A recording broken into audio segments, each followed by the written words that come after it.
Covalent TV, and I wanted to say thank you for, making wrestling fans happy, for the gaming and everything. Like, you guys are amazing. Keep up the good work. And to everybody else out there, thank you for listening and watching Covalent TV. Sending so much love. Stay safe, stay positive, and stay sane.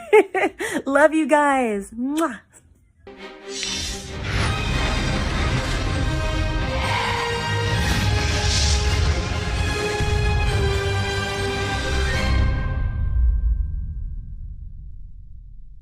Hello, my name is Maria Canales-Bennett, and I am the First Lady of Professional Wrestling, and you're watching Covalent TV.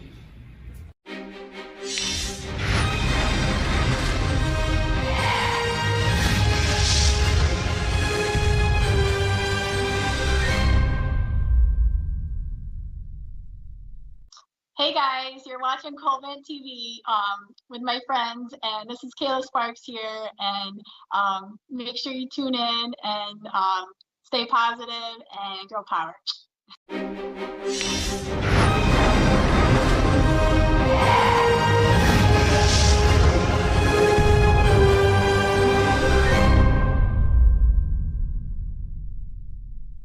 This is Outlandish Zicky Dice, and you're watching Covalent TV. Outlandish!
I'm eating with my flashlight. The fuck out of here. I'm eating with my damn flashlight, ladies and gentlemen. I'm eating with my damn flashlight. Damn it. It is Monday again, ladies and gentlemen. So that means welcome to your WWE Raw live review. This is your boy, Mr. Starkside. Big Dub. I'm eating with my flashlight. Yes, you are. I'm eating with my flashlight. I am eating with my flashlight. Oh boy. we got so much to get in the kitchen and cook on tonight. All the ingredients are there, man. We got the potatoes, we got all of the broccoli and carrots and all that good shit. We are ready, man. So fucking ready, y'all. I cannot wait to do this stream. Guys, as I told y'all, these streams are no longer going to get the better of us when it comes to how this product is formatted itself because, guys, we got facts, data, statistics tonight. We got a little bit of everything, but I don't want to skip ahead to what we got to do first. First, y'all got to do y'all part, man. Okay? Like gang, comment gang, share gang, and donation gang. If you don't know what that is, it's very simple. Hit the like button. Hit the share button or the retweet button. You know what I mean? You know, make sure you're commenting, keeping the stream popping, all right? And also, you could donate through Cash App, Streamlabs link. That is pinned as well. Or you get the Super Chats or Super Stickers, man. You know what I'm saying? Don Lemon needs his shine. If you don't know who Don Lemon is, hit the Super Stickers. You'll figure out who Don Lemon is real fast. Okay? But salute to all of y'all, man. It is much love to have y'all in here, but we know we got a job to do. It's not time to play around with none of yous. None of yous, I say. We are going to bring you beautiful people the news, whole one special. Oh, let's see. Dumbass! There we go. Accountable and bring you facts, data, and statistics as we go.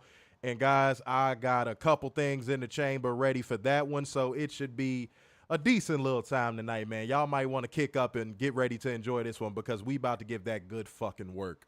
So let's not play around any longer. Let's go ahead and get into 10 news. So WWE wants to have more partnerships We're all about partnerships now. Yeah, We got to bullshit. have partnerships in Mexico and Puerto Rico. Puerto Rico. Puerto Rico. Lots of bad women in Puerto Rico. I'm not going to lie. Mhm. Lots and lots of bad women in Puerto Rico. So I'm not mad at that. I'm not mad at that. Go back to Puerto Rico so I'll have a reason to go. Mhm. All right? But everything else, guys, we know this is bullshit. And I'm going to tell you why. WWE only lives to serve one purpose, and that is their purpose. Mhm. Okay, let's make that abundantly clear. Let's not sit here and lie in front of the camera and tell y'all anything that is false. No, sir. No, sir. No, sir. That is not what we are here for. We are here to tell you the truth, and that's what it is. WWE is strictly doing everything that they're doing right now to be beneficial to them. And I mean, it's evidence, even though we predicted it, it's evidence and proven by the fact that they had their developmental champion pin, Jordan Grace, and then they sent Tatum Paxley, of all people, Yep. to NXT for Jordan Grace to pin clean. And I know the WWE drones and defenders are going to be like, oh my God, it was within story. Shut up. It's still Tatum fucking Paxley. Yep. If I send you Prime Michael Jackson and you send me back motherfucking Rockwell, I'm going to whoop your ass. Is that the dude's name that made I Always Feel Like Somebody's Watching Me? I believe so. Yeah, and Michael Jackson wrote that song, might I add. Mm-hmm. Yeah. But that's the problem. Hold on, I'm finna verify that. I want to make sure I'm not stupid around here. Hold on. Let me see. I was right. I know my FBA artist, goddammit. I know what I'm doing. But yeah, man, that is the equivalent. Like, I don't give a fuck about all these people trying to defend it, saying it's within story. They sent them back Rockwell. Mm-hmm. TNA sent Prime Michael Jackson, and they were like, take this direct ripoff of Michael Jackson. Like, Can I point this out real quick? When AEW and TNA had their partnership, they got Kenny Omega. One of the best wrestlers on the planet right now, minus divergent. And was their world champion at the time. Okay. You also got unhinged Tony Khan. You got Tony Schiavone. New Japan. They get Jon Moxley whenever they want. It makes too much sense in my mind to call this bullshit. It makes too much sense in my mind just based on the fact that WWE's track record says they fuck people when it comes to partnerships. And I don't care how you want to spin it or twist it around or flip it over or cook it in the summer sun. Vince McMahon taught Triple H everything he knows, and Triple H is continuing on the legacy of Vince McMahon when it comes to how he books the product and carries out business. You don't have to like what I'm saying, but unless you got something to prove me wrong otherwise, you don't have to like it. It's just the truth. Okay? Now, guys, I can't wait to get to facts, data, statistics. I'm being a little bit antsy. I'm not going to fucking lie to you. I'm a little antsy. But we got to make a stop. We got to make a pit stop. Unfortunately, it's at the Duke Juice station because these people spew nothing but. Guys, if y'all know what segment of the show is coming up, go ahead and drop that in the comment section one time for us. Go ahead and make that happen real quick. But even if you decide you are not going to, yet again, because as I always say, if you're lazy, then you're probably not. But I'm going to tell you anyway. It's time for us to hold one special. Dumbass! Accountable. It is time for drone accountability. Lego. So I was looking for drone accountability today on Twitter. Twitter. And interestingly enough, this story popped up a few places that we just talked about. Okay. To which Corey, who is verified, by the way, said this. Okay. WWE looking to find promotions and continue the prohibitive portal worldwide. Love it. Partnerships are great for professional wrestling. All it took was VKM being removed and Nick Khan and Triple H running day-to-day operations. Oh, God.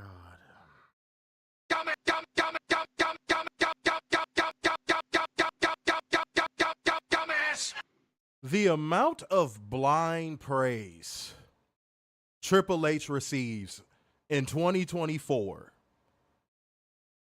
could fill up the Grand fucking Canyon. Mm-hmm. You want to talk about somebody that gets more undeserved praise than any wrestler, any media person, anything. Triple H gets way too much fucking credit. Like, way too much credit. And I don't want to hear anything about them working with new promotions. It's all non sequitur, because we know at the end of the day, again, who this is in the business of benefiting. Mm-hmm. TNA's ratings have not gone up. TNA's profile, which is most important, because I know how corporations think. TNA's profile, stock, if you shall, has not gone up. So is the WWE rub really that goated, as the drones like to say? Because they seem to be saying this quite a bit. They seem to be saying, oh, this is getting more eyes on TNA than TNA has ever had. Where? Go look at the ratings. Are we being serious? This is information that is verifiable. It's not like we just talking out of our ass. Facts. So when I hear drone accountabilities like that, it makes me sick, because it's like, again, the profile and stock of TNA has not gone up in association from working with WWE. It hasn't. TNA has not gotten any additional cachet that they didn't already have before they started working with WWE. For fuck's sake, they sent them Tatum Paxley. I'm not off of that. I'm sorry, I'm not off of that. Guys, because I was there, and I'm going to tell you what. This is the revisionist history shit WWE will do. They'll try to dress up a video package real nice to make it seem like people lost their mind over Tatum Paxley showing up, and they'll utilize their social media minions to do it. Man, Tatum Paxley came out to crickets in a high school gym that WWE has shunned for years and years and years and years. WWE has insulted high school gym wrestling for a very long time. So for them to try to make it seem like it's a big fucking deal, when Tatum Paxley came out to crickets in a fucking high school gym, well, the equivalent of high school gym, because Cicero Stadium isn't a high school, but you get my point. Yeah. That shows that they're not building the stars, and they don't have the profile that they think they have in wrestling. They may have that shit in their lane, in sports entertainment, but nobody gave a fuck. And I'm going to blow y'all mind with something. I'm going to really do this. Normally, the aura surrounding Impact coming to Chicago, TNA coming to Chicago and doing events, it's like this buzz of you just know you are finna see some great wrestling. Mm-hmm. This is the first time I have ever went to one where it just felt like it was a whole bunch of WWE fans in there just waiting for a moment. Normally the crowds are super hot. They weren't even popping for the homegrown talent. I was there. I dare somebody to say I'm wrong. I was there. Here's how I knew it was a bunch of WWE drones in the building. When ABC was going against Josh Alexander and Eric Young, we got a twist his dick chant. All of the fall off drones were in there. The scraggler drones, as I like to call them. And you know what's sad, bro? They did it. Josh Alexander and Chris Bay did a dick twisting spot. That is not what TNA is all about.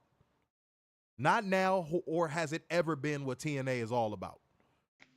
So you're starting to already see the WWE ooze leaking into TNA. Already. This is not going to benefit anyone. I'm just going to directly say it if nobody else will. Sale price. Man, I don't want to hear shit about no fucking sale price. That's money I'm not counting. I don't care. It's sad to see it get to the point of where it is in one weekend. Yeah. One.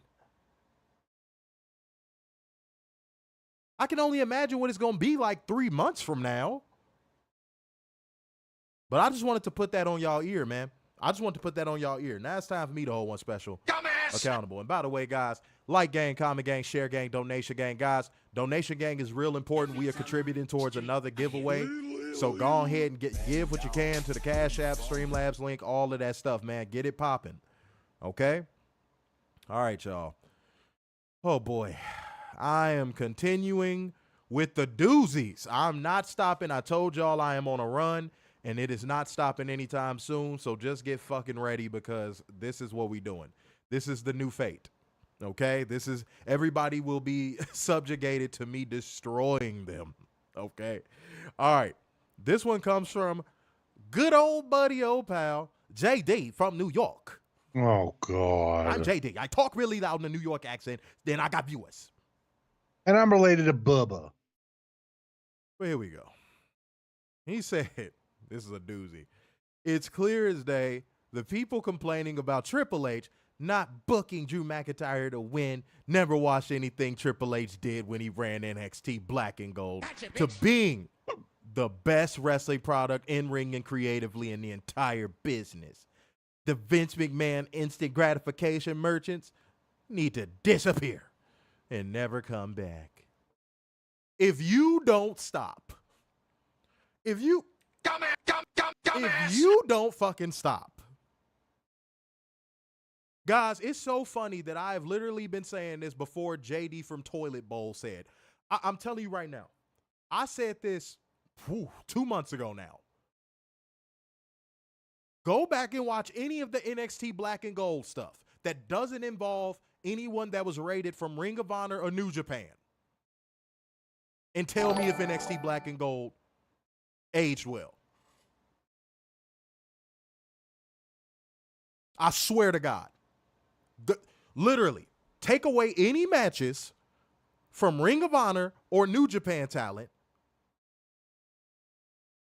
and go back and watch NXT Black and Gold. You will be like, oh my God, this is the worst shit I've ever watched. You had the Velveteen Dream doing a fake-ass Prince impersonation. Facts. I mean, the women's division was in fucking shambles after the Four Horsewomen went up. Mm-hmm. Until Bianca came around and Rhea came around. It was terrible. You had Candice LeBoring working co-main events. The revisionist history is so fucking real with WWE. You can lie to, like WWE, you can lie to every single person that consumes everything you do, okay? But to people that have actually detached themselves from the Matrix, you cannot do that. I was there. I went to a lot of those takeovers. You want to know who they were popping for? Nakamura, Ricochet, Kevin Owens. Again, all people from former Ring of Honor or former New Japan. Adam Cole. Yeah, I could keep going. And then we had to watch Triple H bite off of the motherfucking Ring of Honor and New Japan in ring style at that time. Every takeover he fucking did.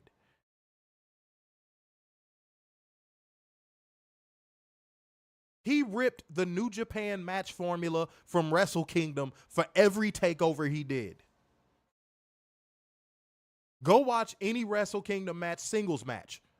And I'm not talking about the mid-card stuff. Go watch any main event Wrestle Kingdom match from the last 5 years, and then go watch NXT Black and Gold takeover matches in the main event. It's no fucking difference. I swear to God, you will not notice a difference. Then take any mid-card to main event Ring of Honor pay-per-view match and match it up with any NXT Black and Gold mid-card match.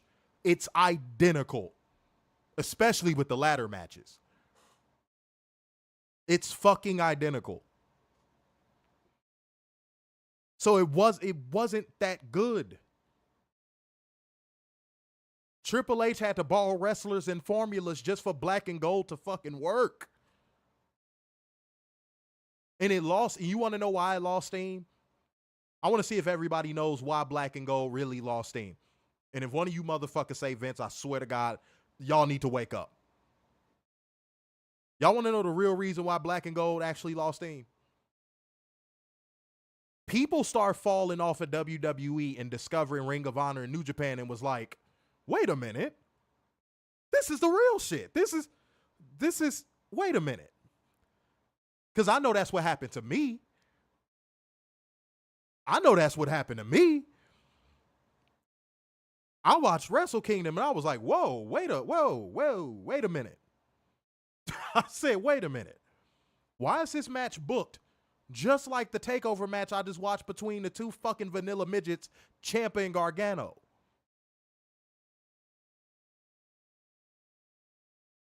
Why was this match booked like Kenny Omega versus Jericho? I swear to God. It took for me to fall off and watch some other shit to be like, this is copy and fucking paste.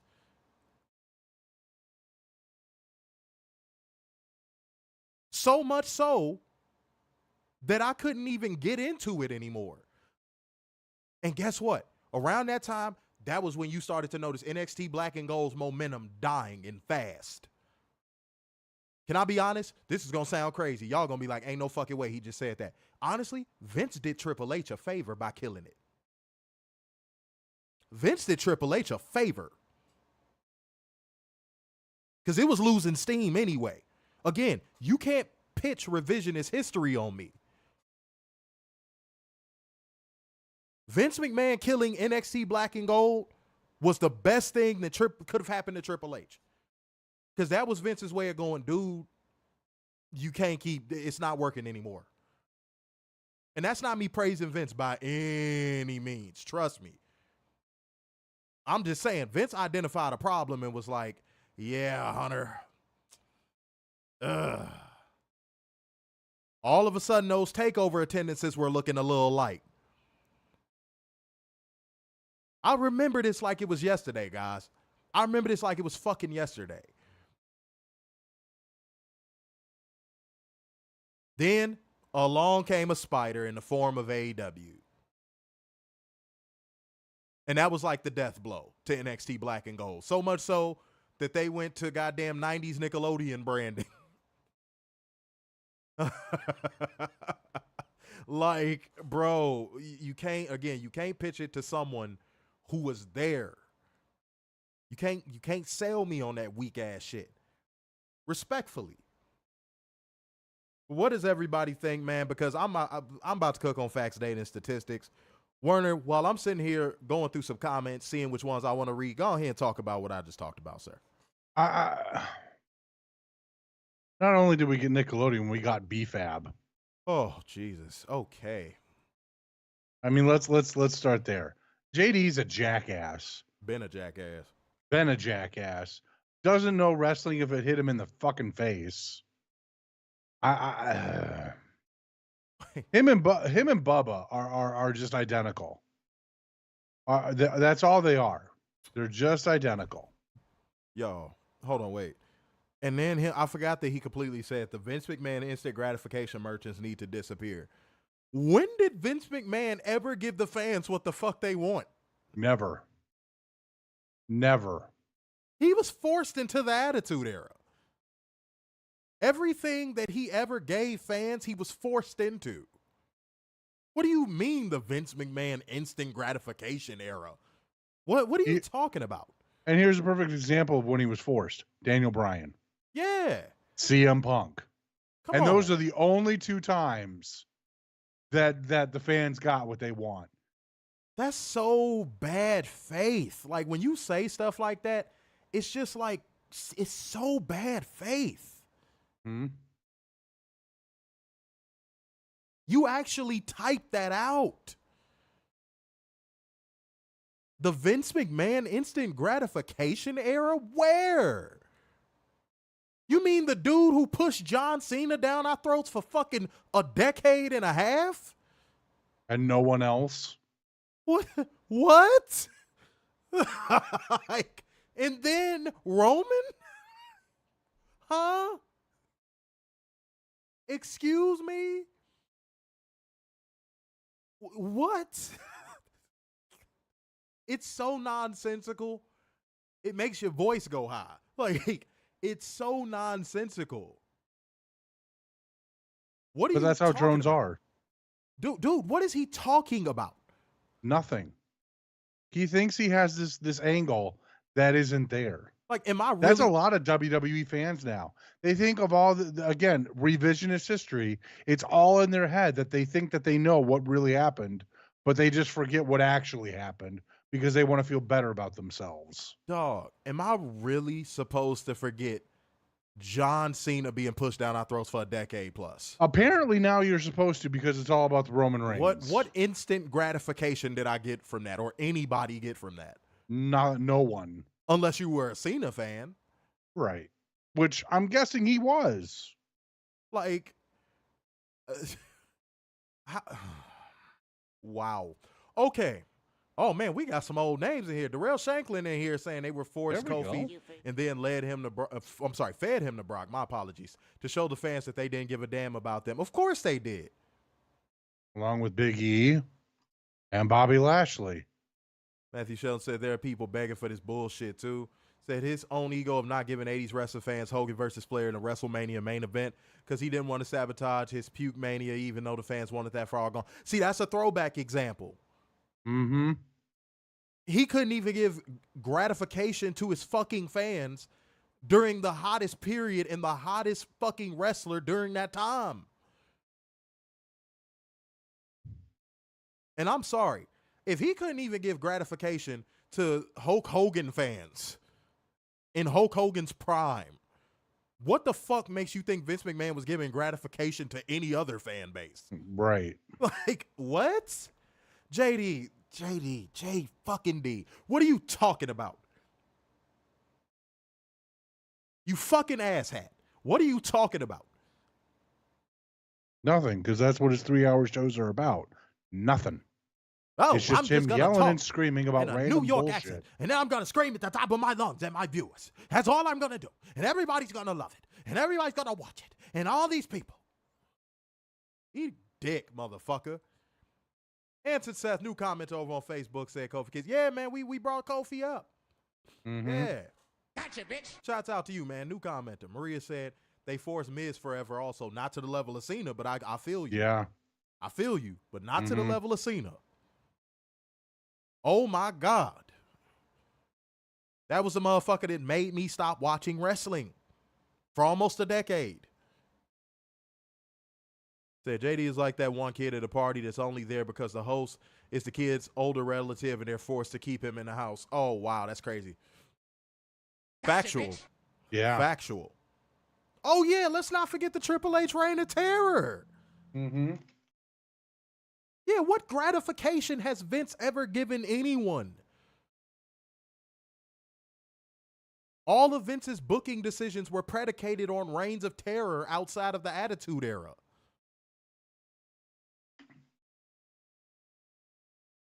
So the only era under Vince McMahon's rule where we didn't get a reign of terror of some kind is the Attitude Era. Somebody please tell me when I'm telling lies. Please. Because I could go back as far as Bruno Sammartino if y'all want to play with me. Mm-hmm. That was almost a decade-long reign of terror. With the belt. Y'all better stop playing, bro. Y'all better stop playing, bro. I'm not finna sit and play these games, man. By the way, like gang, comment gang, share gang, donation gang. Ricky said we red-pilled them. That's what I'm talking about, man. Look, we try to just be as honest as we can. It's not about trying to push no narrative.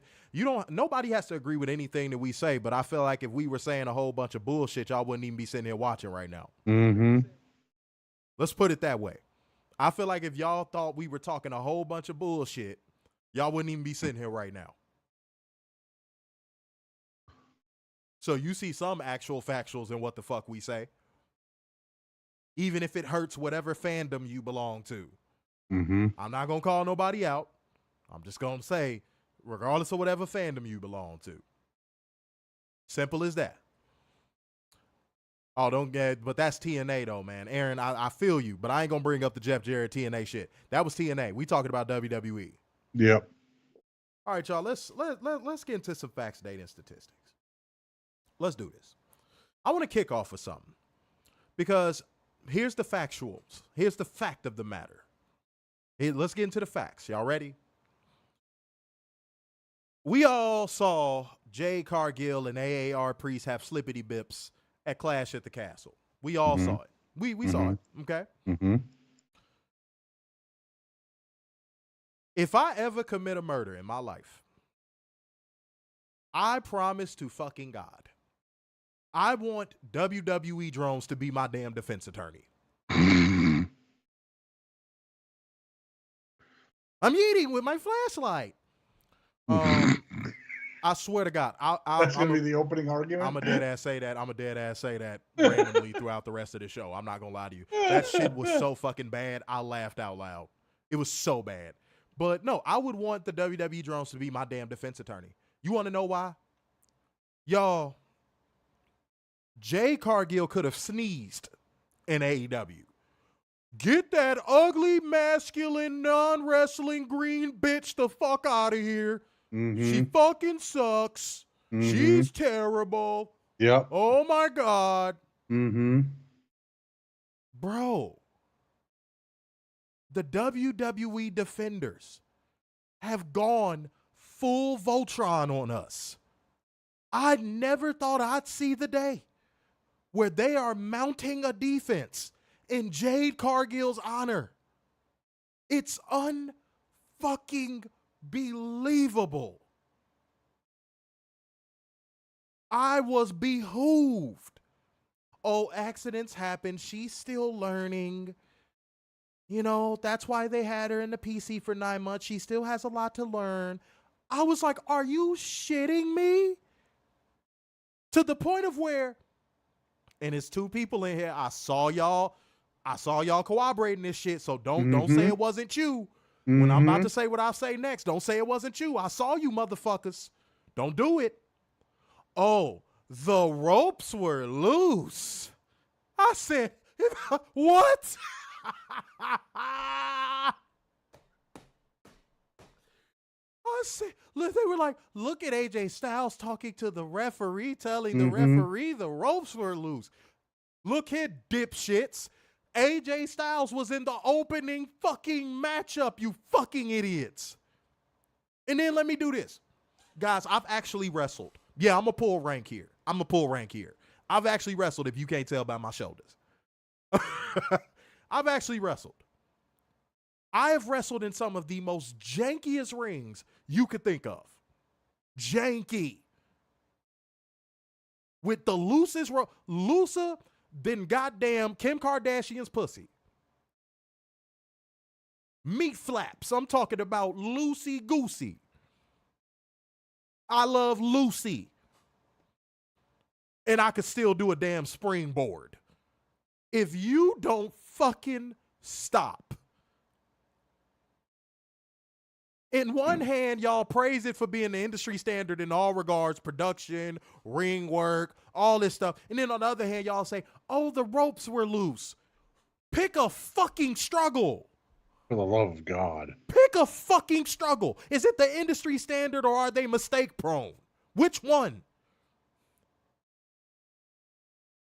Pick a fucking struggle. But wait, there's more. I'm going to give a big salute to Shayna Baszler. A gigantic salute to Shayna Baszler. You know why? Because Shayna Baszler must want to get fired. Shayna Baszler is on Twitter telling every bit of the truth, nothing but the truth, so help me God.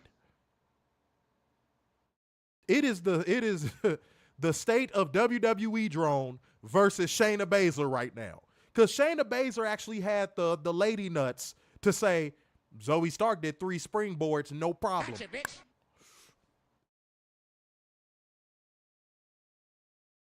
And guys, I love Jade Cargill.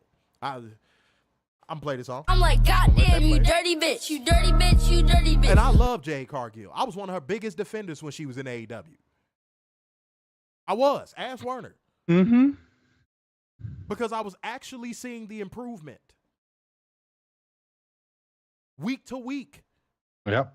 That girl spent fucking every trimester in the WWE PC. That woman spent 9 months in the WWE PC just to not be able to do a fucking springboard properly. To all the people that are going to go, oh, shut up. She did a springboard at Backlash. She barely got that off.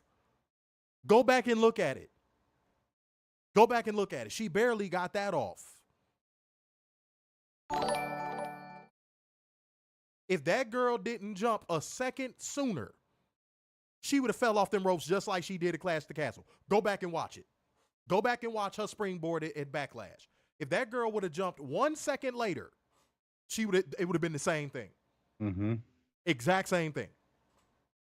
See, the thing with Jade Cargill, and this is not me giving her excuse, Jade Cargill, the longer your limbs are, the harder springboards are to do. If you guys didn't know that. AJ Styles' paws is the perfect size to do a springboard. He's the perfect size. He's about 5'10", 230. Well, he's probably about 245 now, muscle. Mm-hmm. But like, dude. Steroids. Yeah, probably. Mm-hmm. But, dude, he's the perfect size to do a springboard. Jade Cargill in wrestling boots is probably 6'2". Because she's 5'11" without them. So you can imagine how tall she is in boots. That's not me making an excuse. What I'm saying to you is this. The girl is not getting fucking proper training. Because that's how tall I am. It took me so many tries of trying to do a springboard to finally get it down. So that tells me that that's something that she wasn't working on.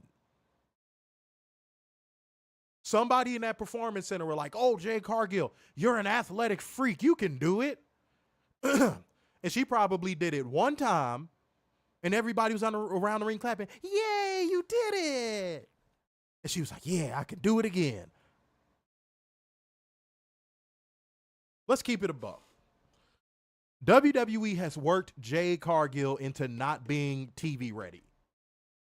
I'm going to say that again in case it didn't register the first time.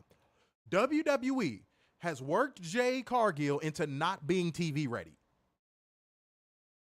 While AEW worked her into being TV ready, WWE is working her out of being TV ready in front of our very eyes.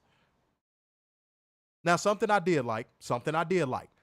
After that match, when I saw that video of Bianca Belair telling Jade to keep her head up, don't feel bad about like that, I like seeing that. Seeing an FBA sister lift up another FBA sister, I love that. 100%. That is a beautiful thing. That is a beautiful thing because Jade Cargill has all the potential in the world. But I'm going to say it like I said when I found out she signed. She ain't going to reach it there. And now, you know what they're about to do? They're about to push her into a match with Bianca Belair that she's not ready for.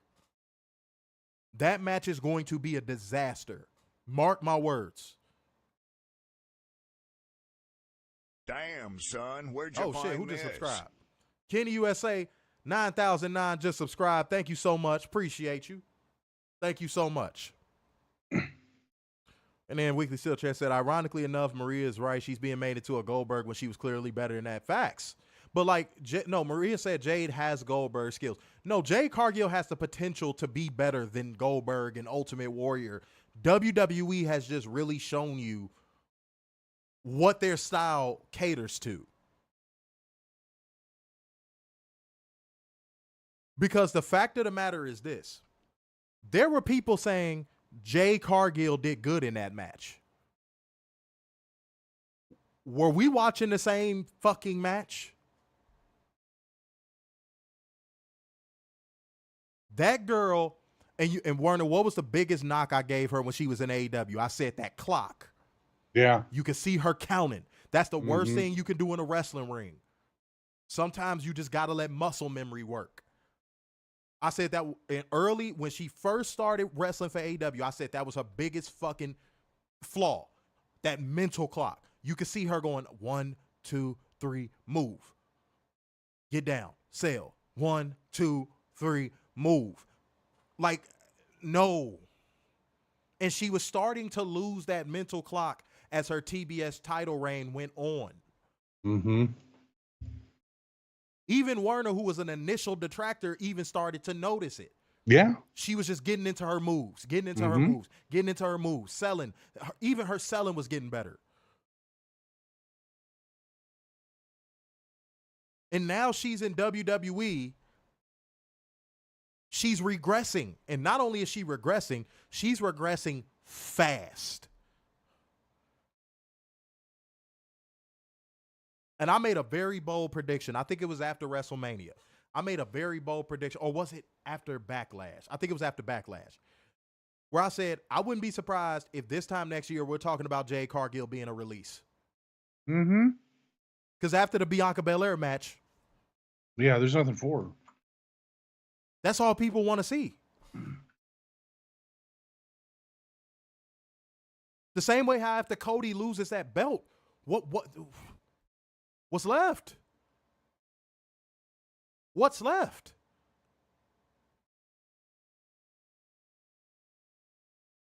I'm trying to keep it a beam with y'all, man.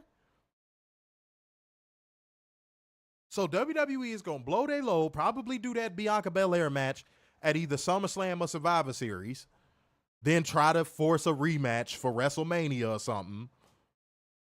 And then after that, what's left for Jade? That should have been a 2-year buildup. Mm-hmm. And they're about to blow it in under a year. I mean, we expect no less, but as I said, to spin the block on my initial point with this, if I commit a murder, I want WWE drones defending me, because the way they spun a narrative about how Jade Cargill just needs time, nurturing, loving, and graham crackers, I said, what? Y'all called this girl everything but a child of God when she was in AEW. I saw all types of black bitches. I saw all types of not talented. I saw all Jade Cargill is a man. Now she's God's gift to planet Earth. What? Same thing with Jordan Grace, too. Let me not skip over that. Exact same thing with Jordan Grace. Just swap out black bitch for fucking Jordan Grace looks like a man. And you don't think that would have happened if Camille went to the WWE? Man, boy, don't get me started. Guys, if you don't gotta like what I'm saying. Again, if you don't like it, it's probably because it's the truth. It's bugging you. And drones don't come in here because they know they're gonna get lit up with this work. Now, the next thing I want to move on to, and then we could get to Raw, and I'm gonna try to make that as fast as possible, guys. Oh, and before I say what I'm finna say next, we got 417 people watching us live on Twitter right now, goddamn. Bang, bang, bang, bang. Over 440 right now across all platforms. Y'all are here for the message, and we appreciate you being here for the message. Gotcha, bitch. And Kenny USA 9009, salute to you for subscribing. New commenter said no problem. Try looking for your Twitter. We do have a Twitch channel. We just don't use it often. Yeah. Said, but don't seem like you have one. Well, no, we do have one. Said just love wrestling. Nothing will stop me. Salute. Gotcha, bitch. Glad you love wrestling, man. Appreciate you. Yeah. Next up, I'm still compiling data. I said WWE peaked with this WrestleMania that just passed. They peaked. That bloodline finished the story payoff. It was a peak. And it's all downhill from here. Now, do I think it'll ever get back to where it was pre-pandemic levels? No, because these drones seem to fill these arenas week in and week out, no matter how bad it gets. But it's something I'm clocking and I'm looking at. And the only reason why I'm looking at is because this is something drones like to throw in AEW fans' faces. Impact did 98,000 this week. Yeah, WWE's really raising that profile and that stock over there. And also, SmackDown did under 2 million this week, guys. Warner, can you pull up the exact number? SmackDown did under 2 million this week. And I have a little piece of information, a little tidbit I want to drop on y'all real quick. I want to drop this on y'all real quick. Because y'all think this is a game. This is the first time SmackDown on Fox has dropped below 2 million since August 2022. They peaked. WWE is going on a downswing, and I promise y'all before the year is out, especially considering they're going to move SmackDown to USA, would not be shocked to see SmackDown in the 1.3, 1.4 range. Wouldn't shock me. It's going to take a long time for attendance to start going down. It's going to take a long time. I can see it maybe being spread out over like 5 years. It's going to take a long time before attendance starts going down. Those drones are fucking hooked. That shit is like crack to them. They're hooked. You ready? Go ahead. SmackDown did 1.959. There you have it. There you have it.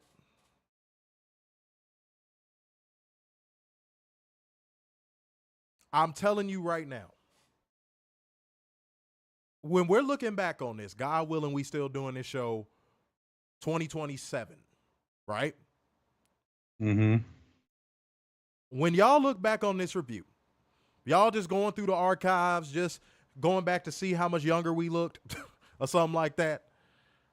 When y'all going through the archives and y'all stumble on this review, or somebody who's brand new stumbles on this review, they gonna be like, these guys really were seeing into the future. Because if you think what's happening with the ratings isn't gonna start to reflect in attendance as well, you're stupid. And I'm gonna tell you why. WWE drones are front runners. They're like Celtics fans. They're front runners. Whenever the team's doing great, oh my God, they're the most rabid fan base ever. When they're not, they don't show no love. Same thing with Lakers fans. Same things with Yankees fans. Like, WWE drones are front runners. So the moment that WWE stops looking like the front runner, they're going to turn on them, just like they did pre-pandemic. Am I lying? Nope. WWE was struggling to fill arenas pre-pandemic. You had 3,900 people show up for a Raw after the Royal Rumble. Yeah. See, Warner remembers. So it's going to take a minute. It's going to take a minute. Because the pandemic gave WWE new life. So it's going to take a minute. Those same fans that got their ass beat for like 20 years, it's going to take a little bit of time for them to realize why they left again in the first place. It's going to take a minute. But when it happens, I promise to God, everybody in here is going to be like, yo, y'all are fucking Nostradamus. You're already starting to see it in the ratings. Already.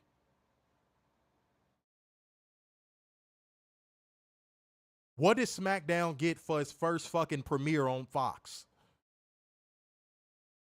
What was that, 3.3? Yeah, something like that. Yeah. And look at it now.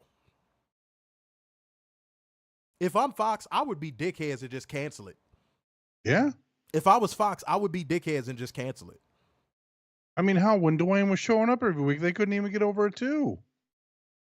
It wasn't until the Go Home show that they got over it too. Just keeping it a buck. Mr. Mayhem said, imagine if the pandemic never happened. Oh boy. I wonder about that more with AEW than I do with WWE. Facts. WWE would be in some trouble. But I'm curious the trajectory of what AEW would be at right now. What if do they you? didn't have to be in Daly's place for 18 months. Okay, so Werner tends to do this. You made an implication with no explanation. What are you implying? No, I was saying I'm curious what AEW's trajectory would have been if there was no pandemic. You don't get what I'm saying. In court, if you make an implication without explanation, it is just conjecture. You're just saying things just to say things. What do you think their trajectory would have been? Oh, what do I think? I honestly think they'd probably be in the 2s or fighting for 2 ratings. And who knows? Who knows? Maybe Cody stays. Maybe. I don't know. But maybe Cody stays. Dark would still have gone away. But I think the tide would have turned very quickly for AEW because, one, again, it's still new. It's fresh. They're doing things outside the box, unlike WWE. They got beautiful women. They got beautiful women wrestling. Wait. What 13-year-old boy is not going to want to watch AEW over WWE? Hold on. Mo Dunce, you said on WrestleTix they had the setup for tonight's Raw at 7,700. Okay, how much does that building hold? Yeah, see, that's... I've been to Corpus Christi, but for different reasons. You know, pay tribute and respects to Zelina, kick it with her family. But, like, yeah, how much does that building hold? And I think that's something we need to start looking into more, is how much our building's holding. Because every time, WWE sold out. Well, how much does it hold? And you know good and damn well, if AEW booked a 10,000 seat venue and set up for fucking 5,000, they'll catch hell. Yep. So let's see how much that building holds. Respectfully. Shouts out to I'm fucking up. Tashita Jethro over there. Appreciate you over there on Twitter. All of our Twitter gang, we appreciate y'all, man.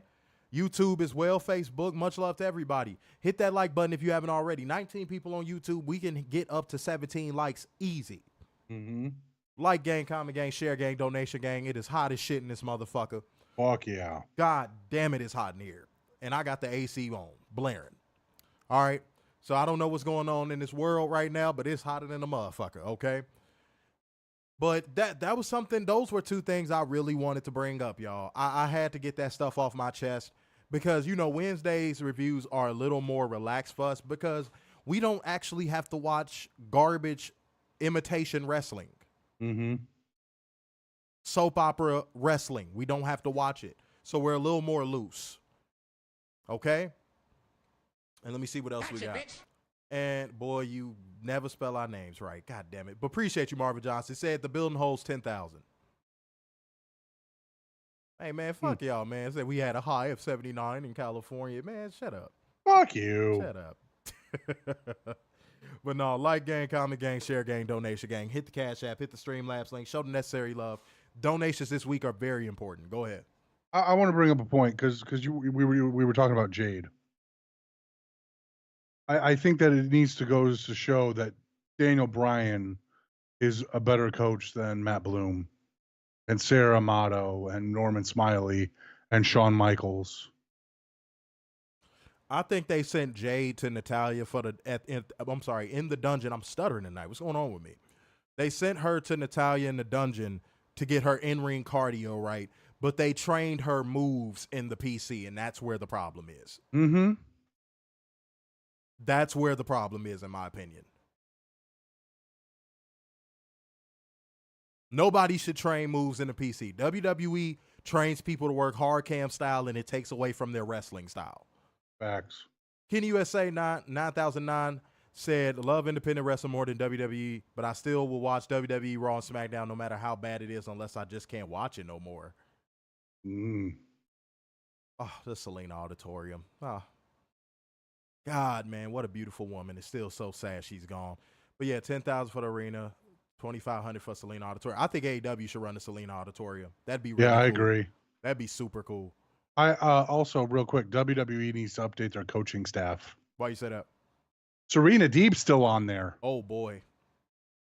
Oh, boy. Yeah, guys, industry standard, industry leader in professional wrestling can't even update their fucking website. Said the Performance Center is like the epicenter for Skynet wrestlers. Like, let them go elsewhere and properly train together. Said, does anyone in here does anyone in WWE have more than a moveset of 5? No. And even if you do, they're going to water you down to 5. Unless you're wrestling like Roman Reigns or John Cena, then they'll let you use your whole moveset. Yeah.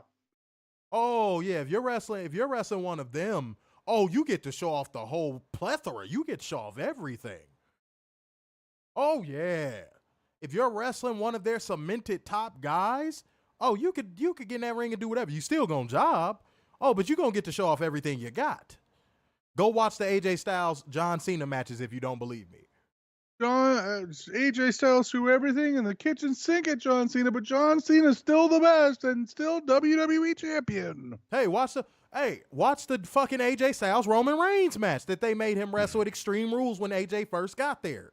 AJ threw everything at him in the kitchen sink, and Roman Reigns is still WWE champion. Yeah, like, bro, that's the only time you get to use your full moves. If you're going against one of their established top guys, you get to use everything. Still gonna lose, but you could use everything. You going against anybody else? No. Work the hard cam style. Mm-hmm. Moves don't matter as much as storytelling. Mm-hmm. Give me a fucking knife. How can you tell a story in 5 moves? Give me a fucking knife. Can someone tell me how you tell a story in 5 moves? Weekly steel chair, you tempting me to tell my story. He said a moveset over 5 is like banging Ree. We can want it, but unlikely to get it.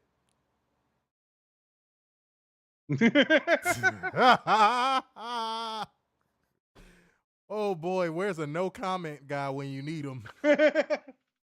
No comment. But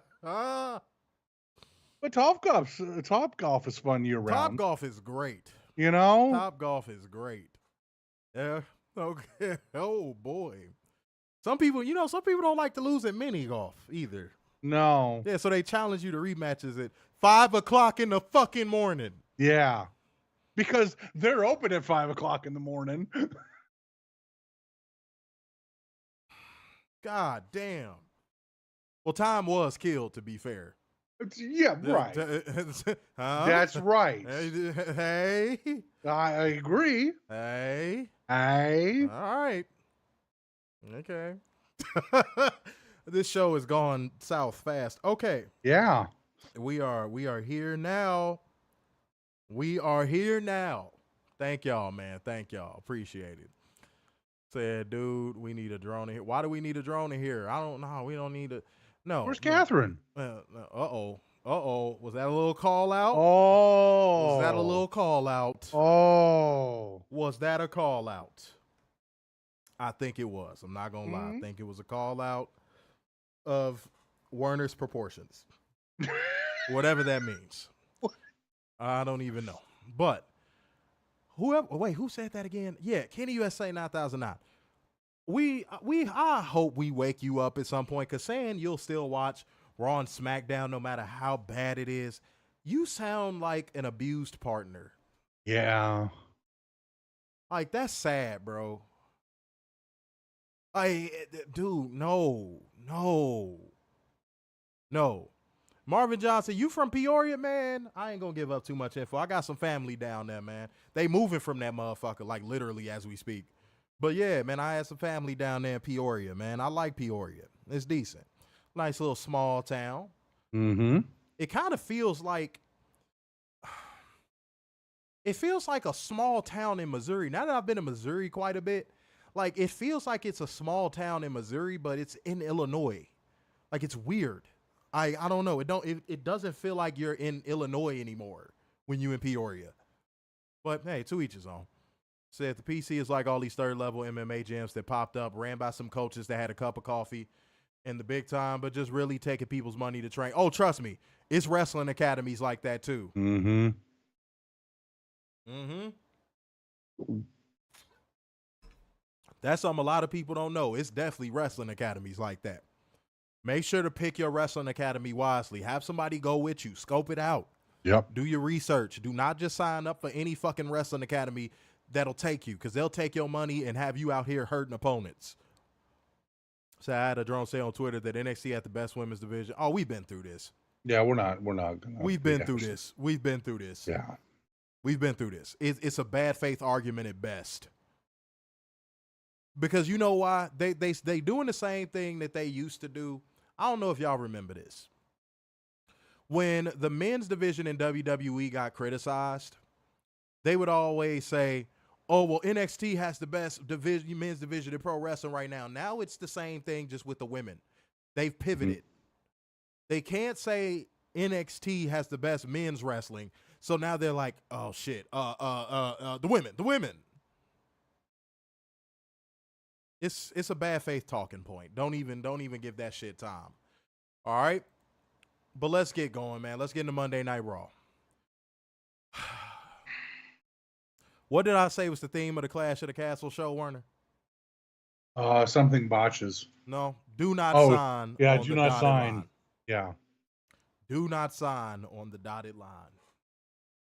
Seth Rollins would make his entrance. I said on Twitter he was out there looking like a Mississippi pimp. That motherfucker looked like he got 3 sickly white bitches on the track sucking dick for money. Let me tell you something. The moment I heard Seth Rollins' music hit, bullshit you not, I said, there's the writing on the wall. Mm-hmm. There is the reason Drew McIntyre lost at Clash at the Castle right there in front of your fucking face. The literal moment I heard Burn It Down, I said, oh,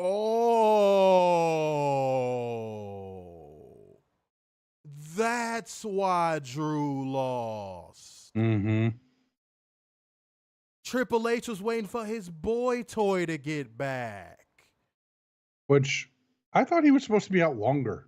So did I. And Matthew Shelton DM'd me saying, what is WWE worried about? I didn't think Seth would be ready in in this amount of time or something along those lines. They're hitting the panic button when it comes to these ratings, y'all. Mm-hmm. This is reeking of pre-pandemic. You remember pre-pandemic when they would just randomly have like Hulk Hogan show up and Stone Cold show up?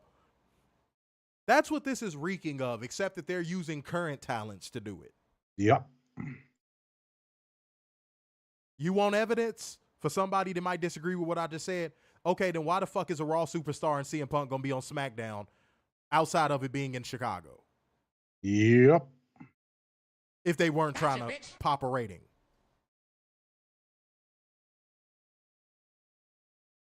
But back to what I was saying.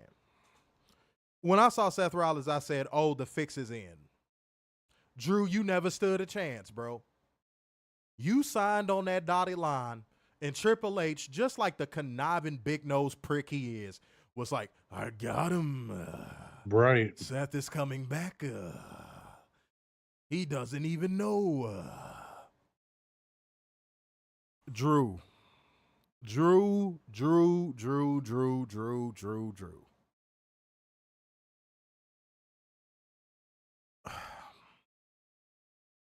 I want to say I feel bad for you, bro, but I don't. And y'all want to know how bad this got? Let me make this a long story short. I'm not even going to go through all the frills and thrills that WWE drones get off of this. They probably lost control of their goddamn jizz when this segment was happening. As evidenced by how long they were singing Seth Rollins' dumbass theme song. 9 minutes, by the way. Let's do this. Werner, you can't make this shit up. Here's how you know Seth Rollins is Triple H's boy toy. Seth Rollins came out there to cut a promo declaring for Money in the Bank. Mm-hmm. Right? Yep. AAR Priest just comes out there and goes, here's a title shot, damn it. Mm-hmm. Am I lying? Nope. You know what this reminded me of? Charlotte. You're not when she on came my back level. against Ronda. I am the level. Give me a damn title shot now. Bruh. Peep this, y'all. Y'all remember how crazy WWE drones got on Mercedes getting a title opportunity against Willow? Oh my God. Tell them to keep that same energy here, please and thank you. But Jess is a former world champion. Wait, no. Shush. Let me, I got something. I got more. I wasn't done. I got more. Seth Rollins lost both nights on fucking WrestleMania. Mm-hmm.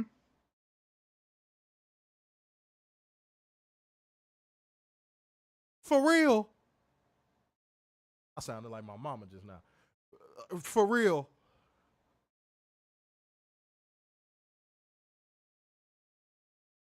Are we being serious? Mercedes was 0-0 in AEW. Seth Rollins is coming off of WrestleMania losses. And here's AR Priest. Oh, you don't want my opportunity? Take this opportunity at my world title. Don't go into the Money in the Bank. You can just face me. Where's the logic in that bullshit? Werner, can I say something else? I know you ever notice how quiet the comment section gets when we calling out WWE logic? Oh, you know it. You haven't noticed that? Mm-hmm. Because I know there's some people like, damn, I can't comment because I actually thought this was good. Right. Don't think we don't notice that, y'all. Mm-hmm. Go ahead. You were going to say something, my good sir. Go ahead. What was the point? Like even I don't want Judgment Day around. Fine, they won't be. Who cares? Is anyone clamoring for this match? No. Has anyone said, "Oh my God, I cannot wait to see Damian Priest versus Seth freaking Rollins"? You could have stopped there. You could have stopped there. Oh my God, I can't wait to see Damian Priest. Said no one fucking ever. Oh my goodness. That was funny as hell. Oh no. God forbid AAR Priest doesn't make the card tonight. Said no one fucking ever. Gotcha, bitch. Lord. Really? This is what we do in WWE? Are y'all that bankrupt creatively? At least we're not back to the if you look at the title, you get a title shot. Oh, don't phase again. Oh no, I didn't forget about those days. Oh man, that was so fucking funny. Bro, like, I swear. And they wasted, and you said this was a 9-minute promo? The singing was 9 minutes. The whole thing was 20. Okay.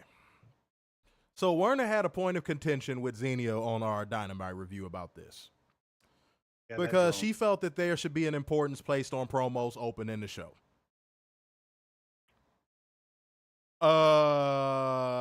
When it comes to shit like this, I'm cool, bro. I'd rather have wrestling. And here's another point that she probably doesn't understand. Did this set anything up for tonight? No. Then what the fuck is the point of this having this right now? It sealed off the world title program to one of Triple H's favorites. That's it.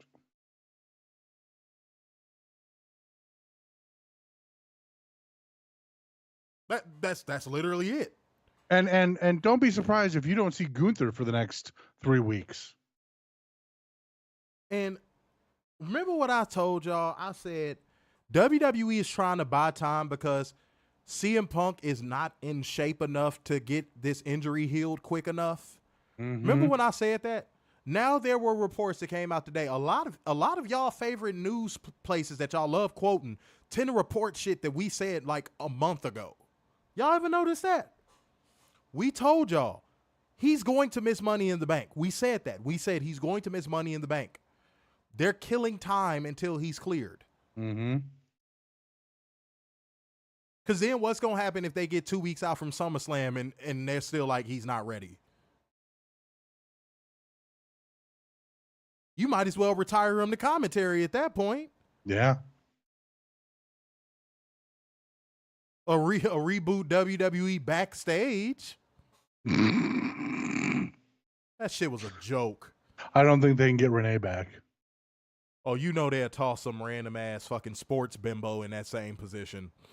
Mm-hmm. They'll be like, Jackie, what you doing today? Yeah. Well, I gotta go to game 4. No, but seriously, guys. We told y'all this, and now all of a sudden it's an exclusive report from Fightful. Mm-hmm. Come or on. Fightful Select. Motherfucker, Because they gotta hide behind a paywall. Man, look, I don't give a damn if it was goddamn anything but fucking Fightful. Dude, we tell people, we give people all this information for free beforehand, and then when it's reported by fucking Frightful, people want to share it with us like it's breaking damn news. That's the reason why I'm saying that. The only person that really breaks exclusive news for real is WrestleVotes. Yep. Fightful don't be breaking nothing exclusive. If you pay attention, a lot of the stuff that they break, we tell you about before they break it.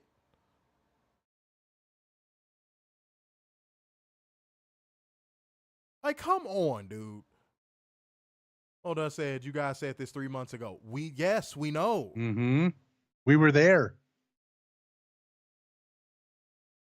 The dude's not going to be fucking cleared. Dude, it's going to come down to the fucking wire for SummerSlam. It's going to come down to the wire. And then with the type of injury CM Punk has been getting, like tearing anything like muscular in the arms, shoulders, rotator cuff regions and stuff like that, the chances of re-injury with stuff like that, especially at his age, is extremely high. Mm-hmm. So who's to say he lasts a full-time schedule? Hell, who's to say he even lasts a pay-per-view Brock schedule? Who's to say he survives the show without jumping into the crowd and breaking his ankle again? The dude couldn't even last in the Royal Rumble. Facts. Come on, man. 442 people. That means we have over 460 people watching us live right now across all platforms. God. Bang, bang, bang, bang, bang. Hell yeah. I love to see it. Thank y'all, man. That is good. That is damn good. Somebody said SummerSlam better be a multi-person match to save him if he's even ready. Mr. Mayhem said, I hope CM Punk doesn't get injured again. Sir, track record says otherwise. I know you a big CM Punk fan, but track record says otherwise right now. Mm-hmm. The Weekly Steel Chair said the only exclusive Fightful breaks is Sean Ross Sapp's next victim. Sorry, female opponent. Damn, okay. Look, but I'm over it, y'all. I'm over it. I'm over it with this fucking product and its nonsensical, illogical fucking booking. But let's keep rolling. Commentary hypes up the rest of the show. Alpha Academy roll up on Adam Pearce's office, and Chad Gable talks trash to the students for costing him the title. We've seen this so many fucking times at this point. This is what? The Dog. 7th month in a row we've seen this? Dog, they have done this shit. I promise to God, it feels like for fucking 16 weeks straight. Gotcha, bitch. Minimum. Like, it has been the exact same thing every show for like 16 weeks straight. Shouts out to Jay White Switchblade for following. Yes. Be the catalyst again. Please and thank you. What are we supposed to do with this? Oh, Maria with a bold prediction said Punk retires next year. That's a bold prediction. Yeah. He's a stubborn bastard, so I don't see it. He's either or he gets injured bad enough to where he has to medically retire. I think it's either going to be that or he's going to burn himself out of the company. Mm-hmm. It's going to be one of the two. And guys, we said that since he popped up at Survivor Series. He's either going to burn himself out medically or he's going to burn himself out mentally. Because I'm going to tell you something, rehabbing an injury is mentally taxing. Yep. One more catastrophic injury, I don't think he's going to have the mental makeup to push past it. I don't care how stubborn he is. Said they're trying to keep Punk relevant until the next Mania to try and get him his moment and then retire. Okay, what happens if he gets injured on the road to WrestleMania again? They're going to have to put him in bubble wrap. Exactly. So you're telling me basically he won't wrestle from Survivor Series until Mania at that point. And if you do have him in Rumble, you got to have him come in at 30. Which that would be so fucking contrived. It's not even funny. I even think drones would boo that. Yeah, I was just finna say that. You beat me to it. I was just finna say that. I think the drones would boo that. That'd be too contrived. That'd be like when Roman Reigns got booed in Philly after winning. I think it would be a similar, not the same. I think it would be a similar reaction. Yeah. WWE drones have recency bias. So whoever they're seeing on TV now, that's who they love. If you're out of sight, you're out of mind to WWE drones. Yep. So let me see what we got. Mona said, don't. And it's to a point now where CM Punk can only seem to get a pop in Chicago. Hence he's only showing up in Chicago. Yep. Mona said, don't think Punk makes it to Mania. Aaron said, oh man, I don't want to hear CM hypocrite crying again. I don't either. All of his promos seem hollow now. All of them. Every time he cuts promo, I'm just like, shut up. Shut up. You ran out of options and ran back to the Fed. Shut up. Shut up. Maria said we all predicted Punk was not going to live up to his contract. Oh, yeah, that's something we all agreed on. Yeah, and let's not forget, his contract is frozen when he doesn't show up for dates. So he's just adding time and to that's his going to current cause contract. burnout. Yeah, that's going to cause burnout. We know how CM Punk is. He's going to get mentally burnt out. Mm-hmm. Then he's going to go on somebody's podcast and be like, do you know they tacked injury time onto my contract? That's illegal. I contacted my lawyer and he sued Cole Cabana on behalf of WWE. Yes. Like, dude, he's going to burn out, be it by injury or by mental. Mark my words. Said CM Punk should get his WrestleMania main event moment and then retire. He's got nothing left to do after that. Why does he need to get it? What purpose does it serve at this point? It doesn't serve any purpose. You're 10 years too late. Man. Mr. Mayhem, I'm sorry. I know you a big Punk fan, but Werner, you need to say that again because you know why? That's like that lesson your parent teaches you where you don't want to hear it, but it's what you need to fucking hear. Say that again. You're 10 years too fucking late.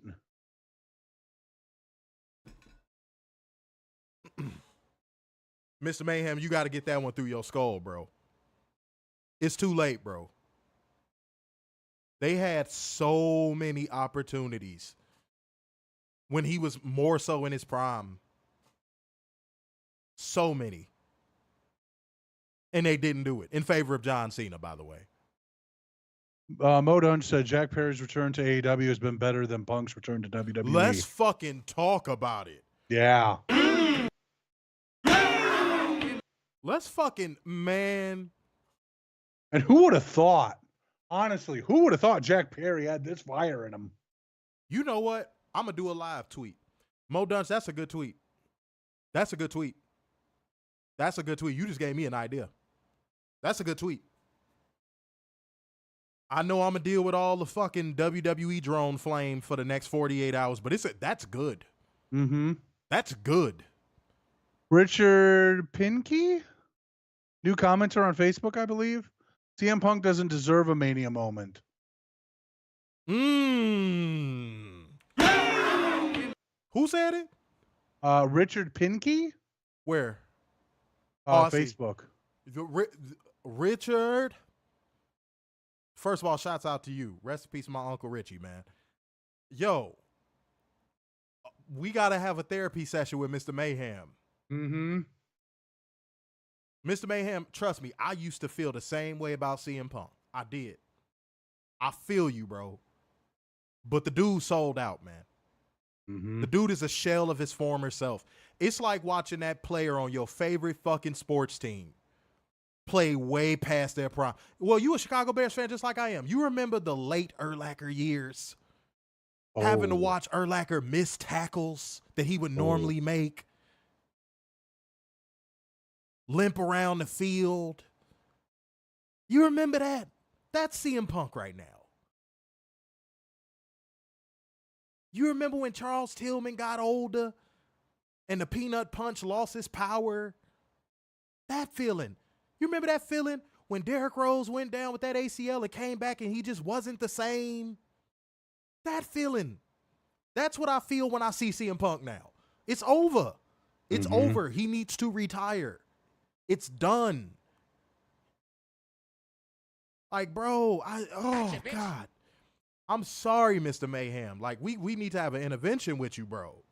Because I noticed you the one that swing the bat for him the most when we in these streams, dude. I think Matthew Shelton's a Bears fan. Is he? He says he remembers those times with Urlacher. Oh, you a Bears fan? Salute to you, Matthew Shelton. Why didn't you ever tell me that? Oh, and well, 32 had put a comment in there. We're going to get to that. Salute to you for being a new commenter. We're not trying to police you or anything like that. My bad. But we're just not jumping ahead. Yeah, we just don't jump ahead. We go with the flow, okay? But appreciate you. Well. And just to let you know what point we are at in the show, because sometimes we say that and I don't even tell people where we at in the show. We just wrapped up on the Alpha Academy backstage segment with Adam Pearce. So just hang tight. We going to get to it. We going to talk about it. I'm sitting here trying to get this post up, man. But, man, trying to find a good picture of CM Punk is like trying to find a good picture of fucking Oprah Winfrey.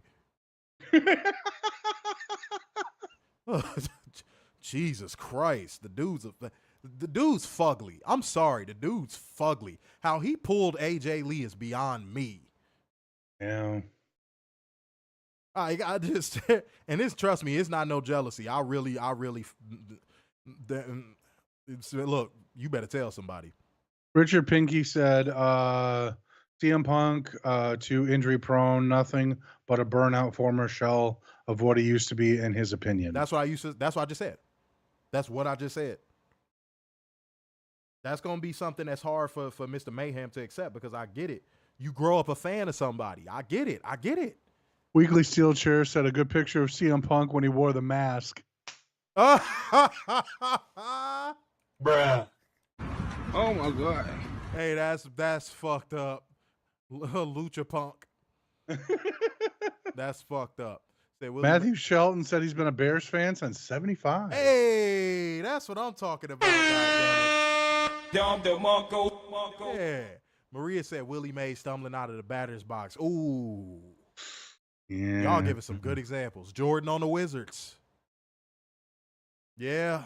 It's so many examples, man. That was a business move, though. Because the Wizards had promised him ownership piece, and then when he came to collect, they were like, no. Do you got that in writing? Yeah, right. That's why black people get your paperwork right when you're dealing with them white folks. Because the moment, don't do no handshake deals with no white folks. Because when it's time for you to come collect, they're going to be like, so, bud, you got that in writing? Don't do it. I'm telling you. I watched it happen to Michael fucking Jordan, of all people, ladies and gentlemen. Yeah. So what make you think it will not happen to you, goddammit? Richard said, oh, yeah, he said, you read that one already. Said a good picture of CM Punk when he wore a mask. Said, MJ, oh, Fernando brought it up. MJ playing with the Wizards. There we go. Said, I've been a Bears since 75. Said, I'm cooking. Credit card maestro. Don't. Look at this. He called COVID. So glad to hear you better. Glad to hear you better. But why are you late? You know what you got to do, man. There's no excuses for being late. He tried to play us. Mm-hmm. Why are you late? But welcome back, man. Welcome back. You know what you got to do, right? You know what you got to do, man. Pay your late fees. Salute to everybody in here, though, man. And well, appreciate you, man. Salute to you. Again, sorry about that, but we just try to keep a pace. All right, let's move on, man. Let's get to it. Back for commercial. God damn, I cannot talk tonight. Alba Forest Fire and Resort Island Dawn are shown walking backstage. Guys, that feels so... It's like literally it was an aura around them in Scotland when they won those belts, and they're just like powerless now.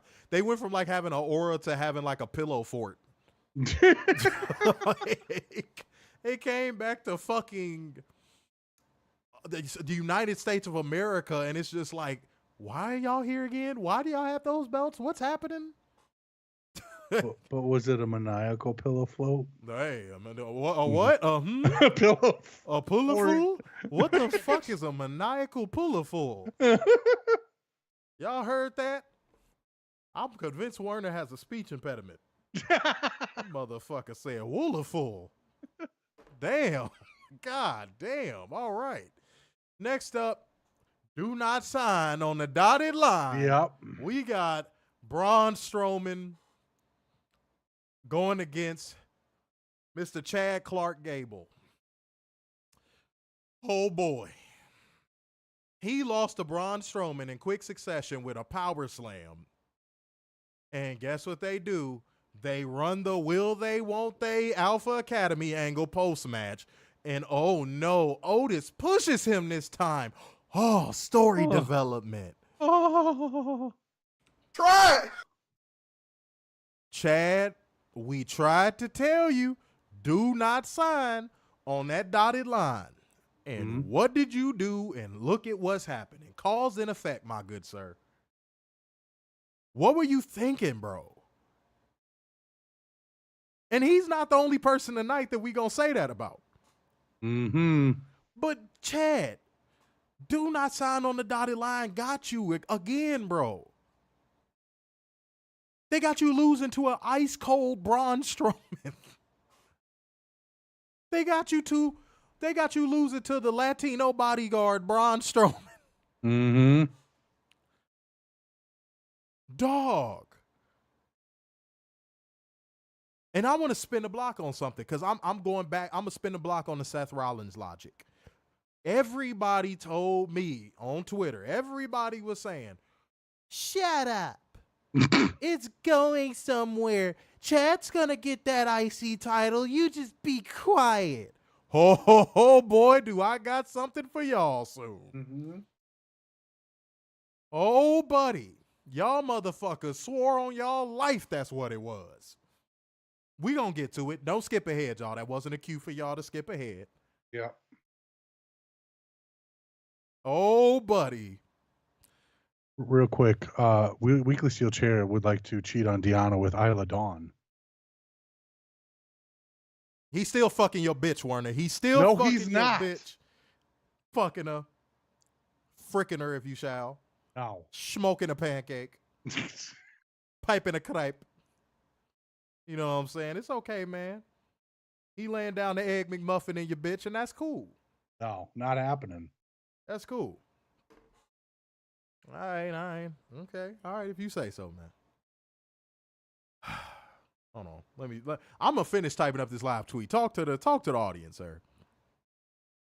Let's see. What do we got?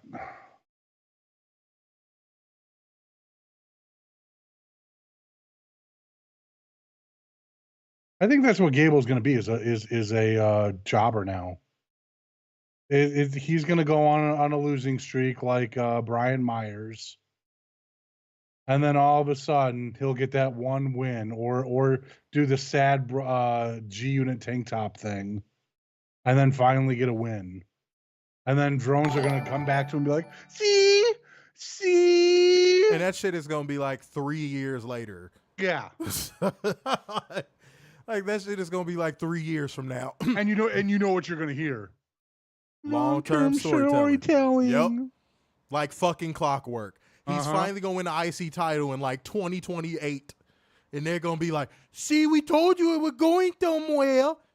Shut up. We told you it was going somewhere. Fucking imbecile. And I'm long-term storytelling. Let Hunter cook. Fuck off. He need to be worried about that pacemaker cooking. The fuck?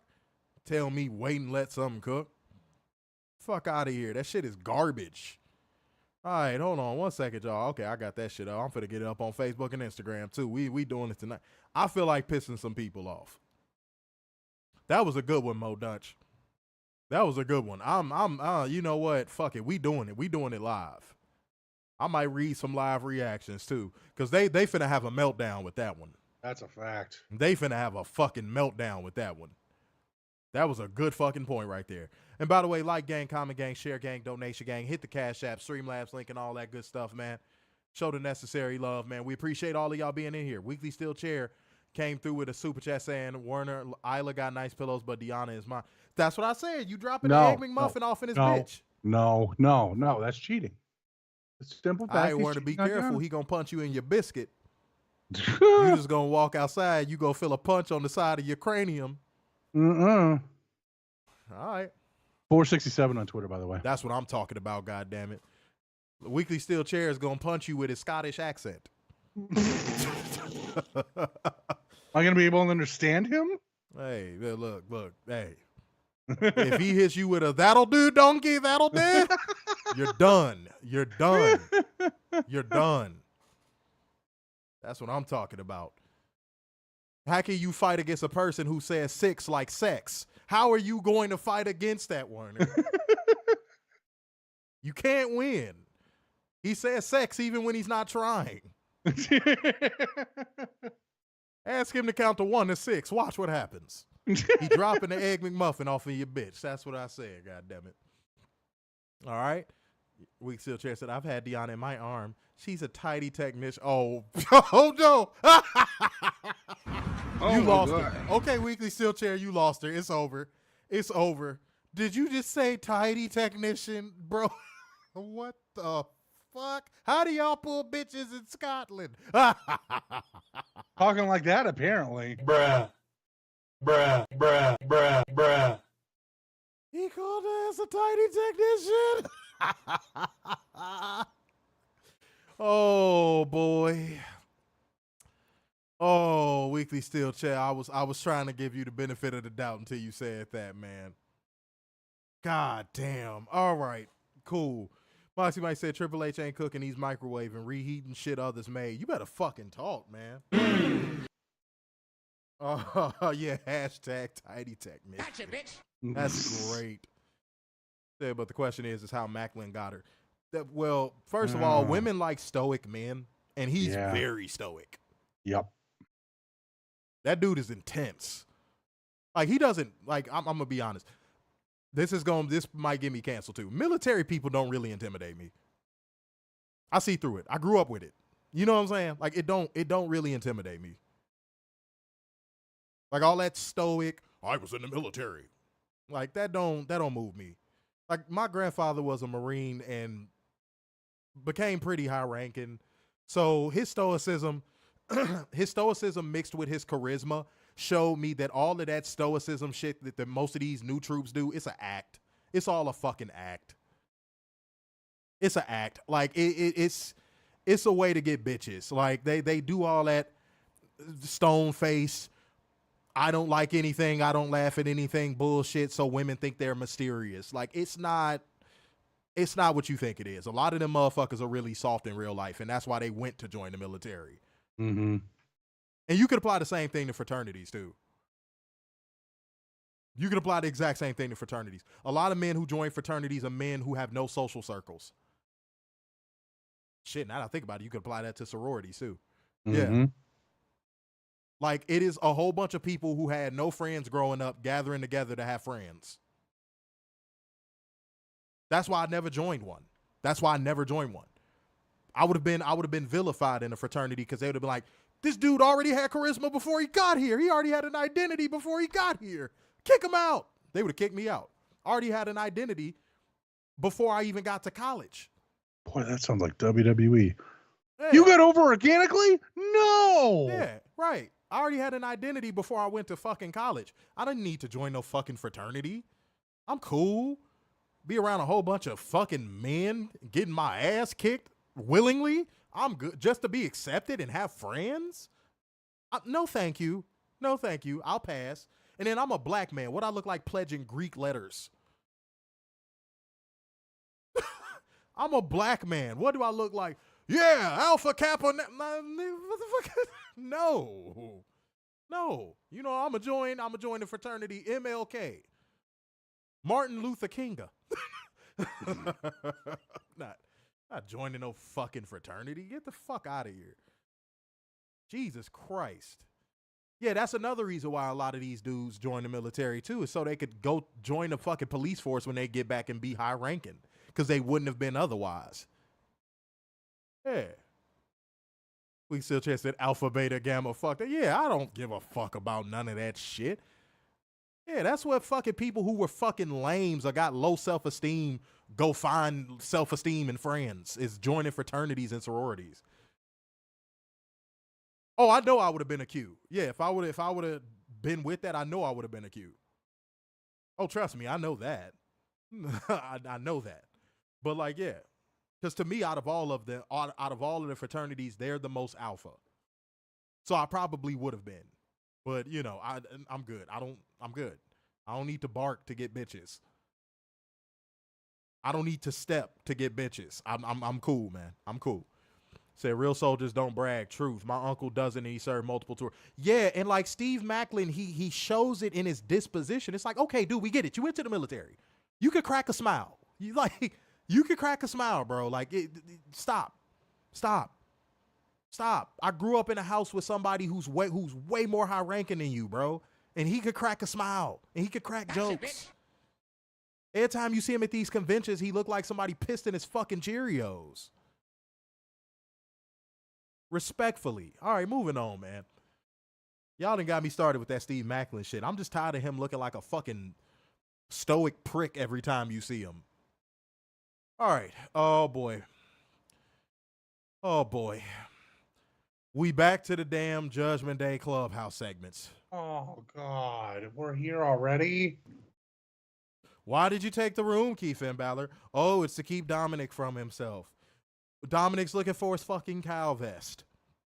I'm really finna start making this stuff a long story short. Damage Control make their interest to send us to break. Iyo Sky versus Kiana James versus Zelina Vega. Kiana James already looks like a fucking waste. I'm going to be honest. I watched the match. There's nothing special about Kiana James. Nothing. And she's still built weird to me. I don't care. It looked like she was made in a 3D printer. Like, even down to her head shape. Like, I don't know. She just looks funny looking to me. But Kiana James is nothing fucking special. Another PC product that looks like they're going to flop on the fucking main roster. And another one with the same gimmick. I'm happy to be here. Dog, and they gave up on the fucking Adam Pearce assistant thing in like 2 weeks. Yeah. I was going to say a week, but bro, they cannot commit to anything. But yet this is the company that people brag about their long-term storytelling. Stop telling people lies. But thankfully, Iyo Sky won this match by pinfall with the diving moonsault, qualifying for the Money in the Bank ladder match. But I ain't gonna lie to y'all, man. Liv Morgan interfered in this matchup. Zelina Vega got distracted. And yeah, I can I be honest, just to a point now where I'm like, if you gonna pay off this fucking Dominic, Liv, Rhea love triangle thing, just pay it off. Yeah. Have her show up. I've been around Rhea. Wait a minute. I said that. Okay, I've seen her. I'm just gonna say I've seen her. You saw her at the airport when you took that picture. Yes, that's it. Damn it. And you had a wonderful conversation. That's right. Sponsored by Mitsubishi. Yeah, that's right. Okay. But damn it, there's no way around this. Okay. She looked fine, all right? She looks like she could fucking come back to TV at any moment. She probably can't get physical, but she could come back to TV right now. If you gonna pay this she off, could slap somebody with her opposite arm. Yeah, fucking speed this up. Like, that's where I'm at with this shit at this point. Speed it up. Speed it up. For long-term storytelling. Ain't nothing long-term about this bullshit. Cut it out. All right, let's move on. A recap of the LeBron Breakers' path of terror follows. Sammy Liberal makes his entrance to send us to break. Back for commercial, Sammy Liberal gets on the mic and talks about how he's still Intercontinental Champion.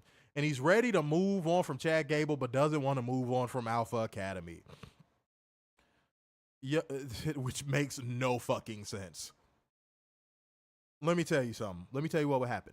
To all of the fucking, it's going somewhere merchants. Why the fuck is Braun Breaker and Sheamus contending for the title now, then? That seems pretty conclusive to me. That seems pretty conclusive to me.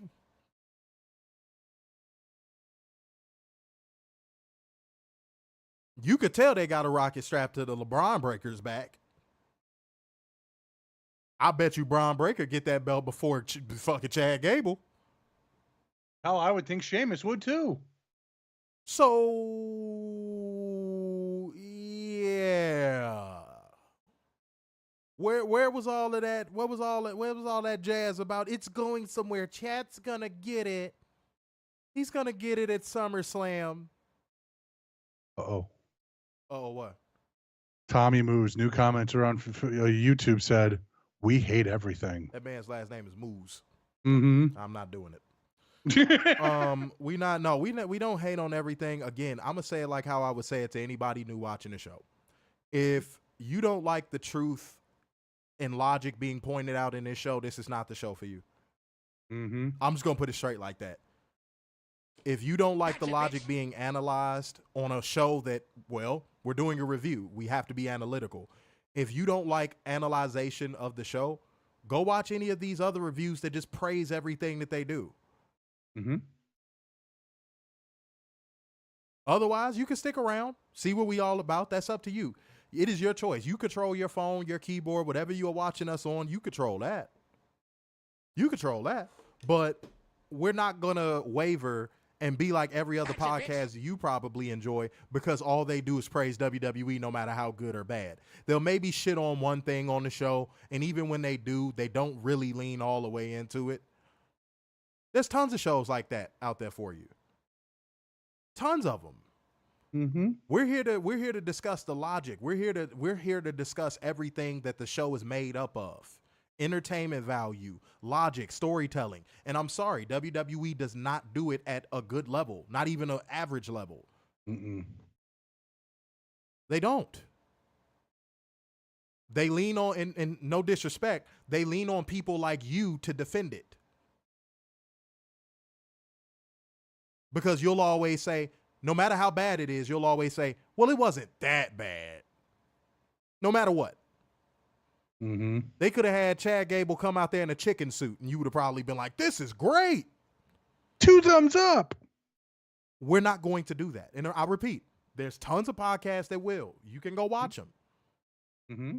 But if you want to stick around, see what we all about, listen to how we analyze the show instead of assuming we just hate anything. And I'm sorry, man, I make too much money in real life to hate anything. Like, I'm good. This is not my entire existence. This is something that we've said on our stream a million times. This shit is not our entire existence. No offense, it may be to you. This may be no offense, this may be the best part of your week, but it's not the best part of ours. Mm-mm. Mondays and Fridays might be the best part of your week, man. God fucking damn it. Fucking Nat. Saying no, it's pure trash for a decade is better than it was. See, oh God. Okay. You're doing. Oh boy. You're still defending. You're still right. Still defending. Nobody can ever seem to call this product for what it is, and that's why I think we're having a disconnect. Is because you don't like that just because in your mind it got incrementally better, that we're going, it really didn't. There really is no difference in booking between Triple H and Vince. It's nothing different. Nothing has changed. And Warren, I don't know if we need to run down our credentials, or just how many years we've been watching pro wrestling. I mean, we've been doing it, 50 years? Yeah. If we combined. If we combine and experience, dude, and I actually wrestled, man. Like, I know the ins and outs of this shit. I know what goes into this, bro. This ain't just two motherfuckers sitting in their mom's basements just fucking talking about wrestling, bro. I pay too much in rent to be living in my mom's basement. Man, tell me about it. You know? The cost of me living by Lake Michigan here in Chicago. But yeah. Dude, no. Like, if you can open your ears and be receptive to what we're saying and actually listen to the analysis, you probably wouldn't be saying what you're saying. Hence why we have a following. Hence why you see tons of other people commenting. That's why. Because if we were hating, as if you said, there would be no one in here. Mm-hmm. We wouldn't have over 400 something people watching us on Twitter right now. 497. Almost 500. Fuck, I didn't know that. Goddamn. We wouldn't have almost 500 people watching us on Twitter right now.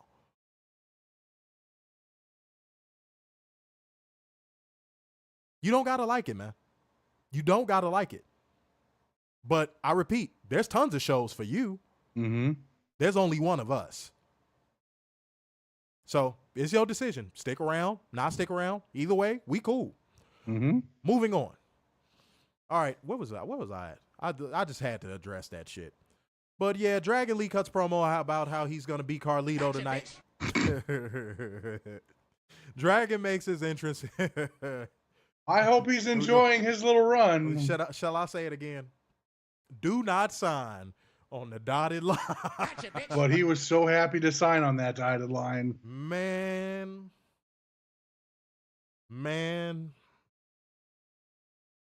They really need to be the motherfucking advertisers for KY Jelly. Because that's what they doing, the motherfuckers. Have your butt feeling fine for $5.99. Yep. It's a lot of people in WWE taking it up the butt right now. Mm-hmm. A lot of people. And Dragon Lee is no different. All right, back for commercial. Oh, God. Alba Forest Fire and Resort Island Dawn are interviewed backstage. They talk about what a dream come true winning the titles at home, and the hard work starts now because they'll take on and take out anyone who comes for their titles. Then Shayna Baszler and Zoe Stark roll up to talk about how they should have won, and, you know, they'll take them on anytime, any place, and then they said, be careful what you wish for. Next up, we got Carlito with his revised, terrible theme song. Yeah. Going against Dragon Lee. And apparently they have him doing this. Is he Rush's brother, right? Yes. They got him doing the same thing. And it's fucking Rush. That is Rush. You got to get over yourself. You got to get over yourself. Nope. Yeah, well, you're just going to be a stubborn white guy in Michigan then. Yep. But fucking Rush's brother. Rush. They got him doing the same type of promo style. You mess with the dragon, you get the fire. I was like, are we being for real? I was waiting for the Hearns. I said, are we being for real? Or is that his way of saying, I'm sorry for not signing with AEW? And then, y'all, even though we had some main roster fuckery with JD Squarehead and Liv Morgan interfering, Carlito defeated Dragon Lee with a move that hasn't been a finisher in over a decade with the backstabber. Yep. Wow. Wow. Wow. Wow. Oh my God. What was Buddy's name? Defend that. What's his name? Tommy Moose. Defend that. Mm-hmm. Please tell me how. Tell us how great that was. Yeah, please. Please. We want to be wrong. Prove us wrong. Please explain how that was a good booking decision. It does nothing for Carlito, and it definitely don't do anything for Dragon Lee. It did more for Dominic, and he wasn't even wrestling in the damn match. Right? What the fuck? Bro. Oh, boy. Hold on, said seriously copying other company shit again. Let me see what we got. Said backstabber going back to that spot then, which is Matt said he's already mooing himself off. Not mooing himself off. Oh, no. 509, man. Hold on. Wait. We hit 500. Which one? 509 to 500. Which one? I'm seeing 499. Oh, look at that. Okay, we close, man. We close. I'm happy. Gotcha, I'm happy. Let me go back up, man. I want to read some comments, man, because I want to see what y'all was saying when we were giving that work, talking about, not talking about him, but talking to Tommy Moose. Said, name 5 things about WWE that's better, and attendances and TV don't count because they're just lucky. Matthew Shelton said, add me in, and it's 100 years. Let me see what we got. Said, Vince is still watching the show and doing Google Meets with Triple H. Here's the thing to that. I don't think it's Hunter. I think it's probably Bruce Pritchard. And then Bruce relays to Hunter. Well, I mean, when you fuck Zoe Stark and Alex the Hype Man, Werner, I get that you can have opinions. First of all, Rush. It's Rush. Second of all, I don't want to date a You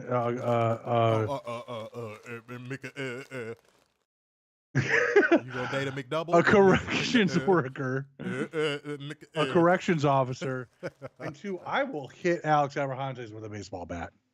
No, what is with you in this fucking baseball bat, Sting? You retired. You gained some weight since you retired too. Shit. Guys, Sting, we got Sting. Sting, I never knew I was working with Sting all these years. Fuck. All right, Matthew Sheldon, if you drunk, then hit the Cash App. Damn it, you've been quiet tonight. Mm-hmm. Fuck. You could pay for your whiskey, but you ain't hit the Cash App yet. What's up? I think he said he was going to come through on Wednesday. I don't remember. I'm surprised we haven't been to church. Yeah, we're going to get there. We are going to get there. Said Werner doing a Triple H promo. It's Zoe. I need to plan her in the middle of the ring. And not a fucking chance. Man, he gonna have an orgy with Piper, Zoe, Alex, all them. All them. You need to throw up after hearing that. All them. He gonna be like, Piper, you first. Ew. Yeah, let me pipe Piper. I'm the Pied Piper of R&B. It's okay, Werner. You don't gotta confess. Usher did it for you already. Okay. We got footage. I didn't know me and him were friends. Hey, he said every time you was in LA, you was with your ex-girlfriend, Zoe. Every time you called, you told the baby you was working, Piper. You was out doing your dirt. Oh, wouldn't think about her getting hurt. Oh, oh man, everything that he's been doing is all bad. He got a chick on the side with a crib and a ride. He been fucking trees all the time. That's right, Warner. Good for you, man. We get footage of CM Punk. Or CM Hypocrite if you shout. This was the dumbest explanation to a match finish I've ever fucking seen. He can just WWE. Grab a referee shirt. Jessica Carr was literally backstage to run out there and count the fucking pin. Yep. And instead she's like, oh, well, here's a ref shirt. Run out there and do my job. Try it.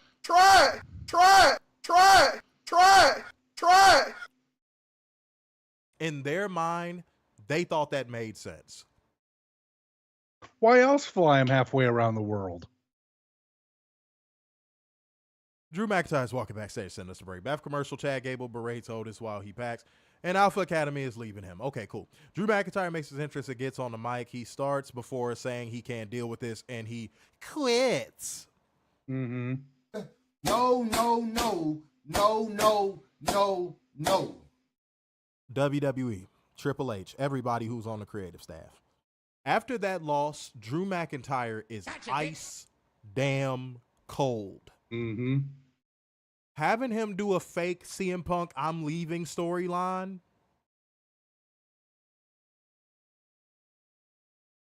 I want to give your thoughts. I feel like Drew now. I quit. I don't even know what to say. This would have had more oomph to it if he didn't resign.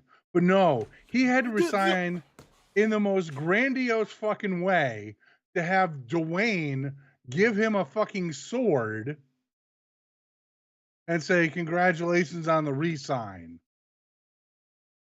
But no. We have to look like we're about to cry and say, I quit. I'm not doing this anymore. Because I'm 5, even though I signed a 5-year deal probably, and I can't get out of it because WWE has me raked over the coals. Werner said exactly what the fuck I was thinking when he said I quit. I said, bro, we know you re-upped. You sitting here smiling with fucking swords and shit like fucking Hercules. Mm-hmm. And now you're doing a I quit storyline. They posting you backstage talking to Triple H. Like, be for real. WWE, and then they mentioned it on commentary the rest of the fucking night. Yeah, WWE, get over yourself.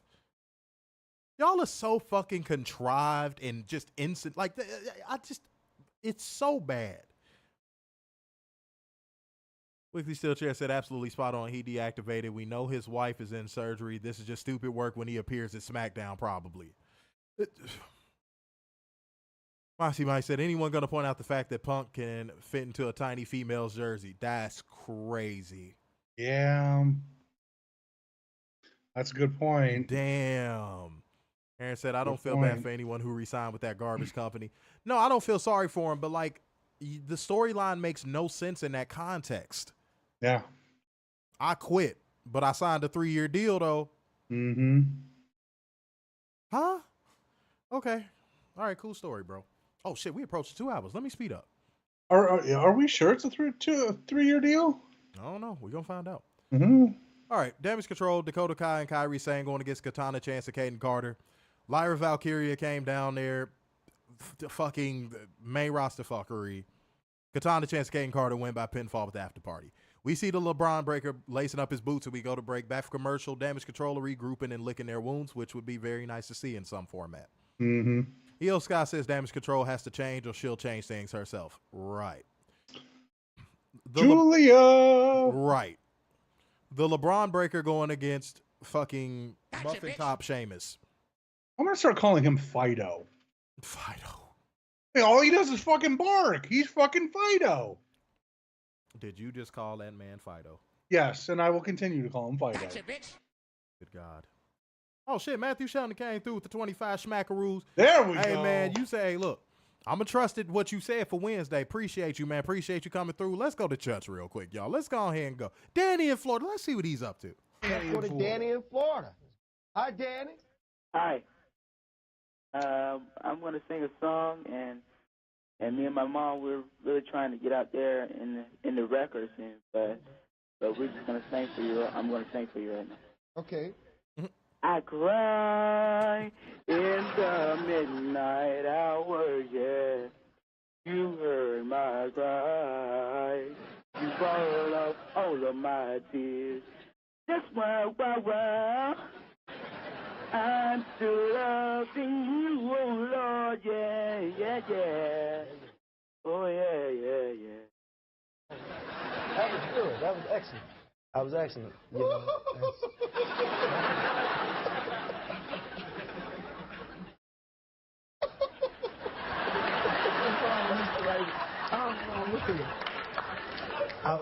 I certainly did enjoy that. And he's crying. He's going out in the spirit. He's getting the Holy Ghost over here. We want to. He has the spirit. He's still loving you. We want to get his address, and we want to give you a T-shirt here. Send him a T-shirt right here. Right. More confidence. Enjoy that, Danny, Florida. Oh, I know it'll be the same. Oh, it broke me up. Oh, thank you. We'll be right back. And we are back, ladies and gentlemen. And I forgot to mention, in the LeBron Breaker versus Sheamus match. I know. Man, I'm telling you, bro. The LeBron Breaker ran up to do that top rope Frankenstein, and he bust his shit. Oh my God, did that man bust his shit, boy. Man, that was crazy. That was crazy. I don't even know what to make of that. He tried to save it. Much credit to him. But man, that escalated fast. I did not expect him to fall, but he failed, ladies and gentlemen. He bust his shit. It's all right, though. Okay? Post-match, Ludwig Kaiser and Sheamus brawl around ringside until the LeBron Breaker spears Sheamus out of his boots. Ludwig traps Sheamus against the steel steps and charges, but Braun Breaker runs around the other way to intercept him with a spear. That spear looked kind of soft, but it is what it is. And Petey Williams and Sean Daivari keep the peace between Braun and Sami Zayn, but Breaker tries to get a shot in, and then Sami throws the prime bottle, and this is all contrived. All right. Mm-hmm. Liv Morgan wants to fuck Dominic Mysterio backstage. Priest tells Liv to leave him alone. Next up, Scarlett Bordeaux's titties cut a promo because nobody was paying attention to anything Karrion Kross was saying. That's a fact. Let's be fucking real. Let's be fucking real here. I don't think a damn soul was paying attention to anything that man Karrion Kross was saying with Scarlett Bordeaux standing there with them titties out like that. I don't mind being honest. I just don't mind being honest. And then they did the whole, like, you know, dueling promos thing where the New Day went right after them. And towards the end of it, Kofi Kingston cut Xavier Woods off. And you can see Xavier Woods kind of, you know, look like, oh, man. So maybe, just maybe, they are going to break the New Day up. Do I think it's going to go anywhere? I don't know. But WWE, finally, finally, that's all I can say about that. Only took 10 years. Boy. Don't see, you be trying to get me started. I be trying to play it cool and you just, God damn it. Oh yeah, I ain't gonna lie. Fuck television. When Liv Morgan was like, grab the zipper, I'm like, goddamn, you dirty bitch, you dirty bitch, you dirty bitch. I'm a different breed, bro. I would have had to say fuck them cameras. Mm-hmm. I would have just called an audible. I would have called an audible. I was like, girl, what? You want me to do what? Say less. Give me this vest real quick. Yoink. Fuck you talking about? I'm all right. Don't script me to do no shit like that. America don't need to see that. America don't need to see that. Liv. Keep playing, Liv. But any thoughts on maybe the impending New Day breakup, sir?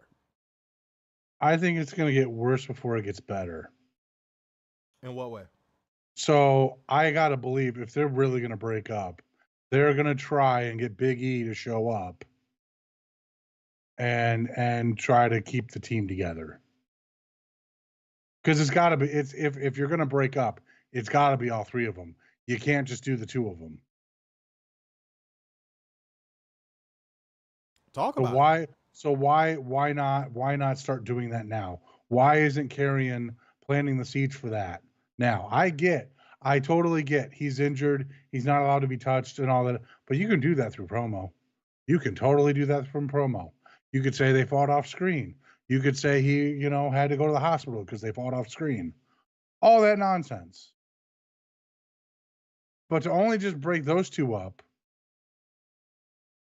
it'll get worse before it gets better. Because the will they, won't they will take a lot longer now.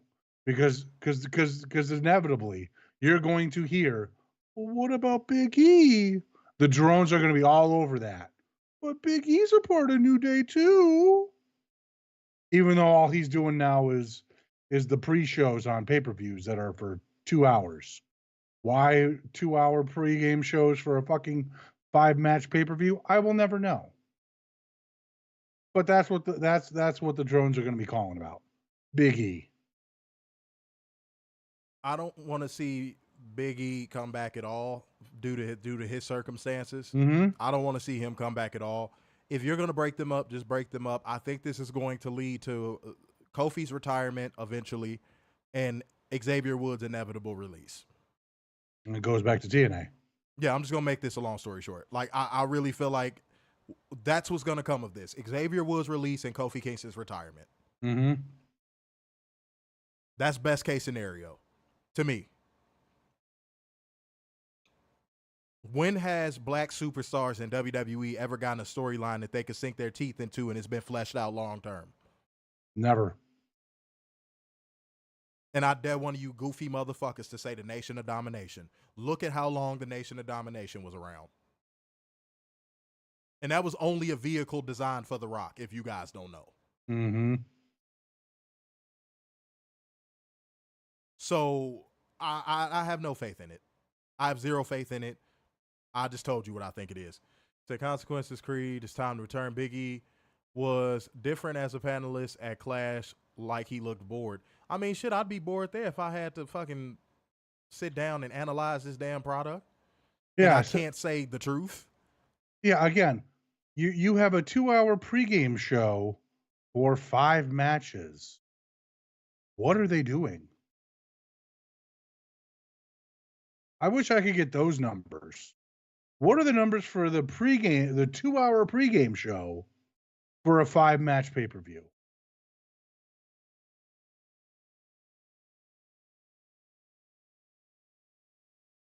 I'm sure Big E would like to get out of his. Leaving dead air, man. Come on. No. I was just about to say I'm sure Big E would like to get out of his contract because he can't go anymore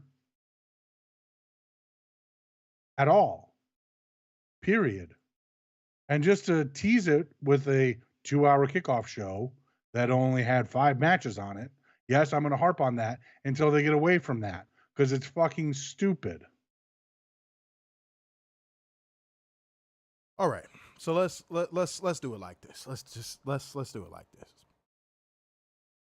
Because now I'm reaching a point of this show where I just I'm trying not to blurt. I'm trying not to just let everything out. WWE is the worst at booking. Yes. Short-term storylines, long-term storylines, medium-length storylines, they're god-awful. The women's divisions are not that great. There's barely any saving graces in those divisions. If you are actively wrestling in WWE as a man, you're probably going to hit a ceiling. Same thing with the women. There is nothing about this show that is special or feels important or makes you feel like you have to watch it every week. WWE is succeeding in spite of itself right now. They are not a company that works towards the happiness of their fans. They are a company that works for their own best interests. They do not give a fuck about you. They don't care what you like. They don't care about your favorite storyline because your storylines will always be beholden to a person that will cut it off at the motherfucking legs if it gets too over without their permission. I'm tired of sitting here on these shows pretending like it's anything but that. WWE will always see wrestlers as numbers. Dog, like I'm so tired of pretending it's anything but that. And then you got people that come in our reviews and try and sit here and make it seem like we hate. Ain't nothing to hate on. This company nukes itself every time it fucking goes live on television. We don't need to hate on anything. WWE stumps themselves out. We don't need to jump on WWE. WWE jumps themselves. Look at their commentary teams. And dude, I won't and now I'm not even trying to be funny, guys. I'm not making a joke. I'm not cracking a smile. Pat McAfee is so fucking mediocre at his job, it's not even funny. The Dude Bro era is dying. Yeah, it was funny when Jersey Shore first came around and then Rob Gronkowski blew up and like it was cool around then. It was still annoying, don't get me wrong, but it was still socially acceptable. Now it's to a point of where dude bros do not need to be on fucking television, dude. They don't need TV deals. They don't need podcast deals. They don't need to be at commentary tables. And this is something nobody has ever said, I think, in the history of everdom.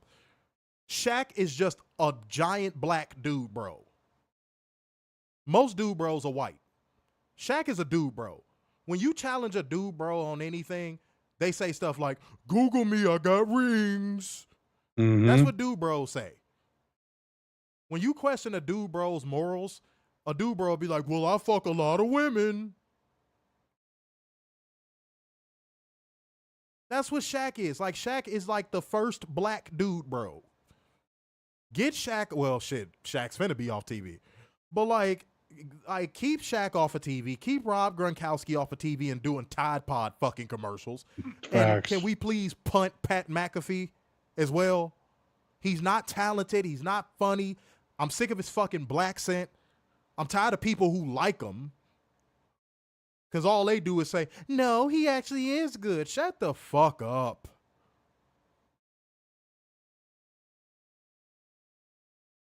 Shut up. He's not good. The dude has a head shaped like the bottom of Sarah Michelle Gellar's foot. And has no accolades in the wrestling business. And he just looks like a dweeb. That too. Like every time I see him, I'm like, look at this fucking dweeb. Type of dude that'll probably get pressed in real life and be like, I'm sorry, man. I'm sorry. That's how most dude bros are. When you press them, they back down. Like, dude, the dude bro era should have died after Jersey Shore's popularity. Good God. I am so tired of pretending this shit is anything but anything I just said. That I don't find remotely interested in Pat McAfee at all. Just another normal guy. He's not even that. Mm-mm. He's just a guy. Gotcha, bitch. Because he definitely ain't fucking normal. It's like the dude has fucking Tourette's or something. All right, triple threat Money in the Bank qualifying match between Finn Balor, Jey Uso, and Rey Mysterio. Jey Uso won with the diver splash on Finn Balor. And he cut such a fucking cringe-worthy promo before this match. And guys, to get to the one thing I want to praise on this show. Because, Warner, we say this all the time. WWE could literally do stuff like this all the time if they fucking wanted to. Right. That Uncle Howdy introduction hit on every cylinder it possibly could. The introduction of the Wyatt Six hit on every cylinder it possibly could. Now, here's why I got to give a dose of reality drink. This is just me repeating something I said before he even popped up. If any indication of how Bray Wyatt was treated when he was here, still here with us, long term, this probably will not have success.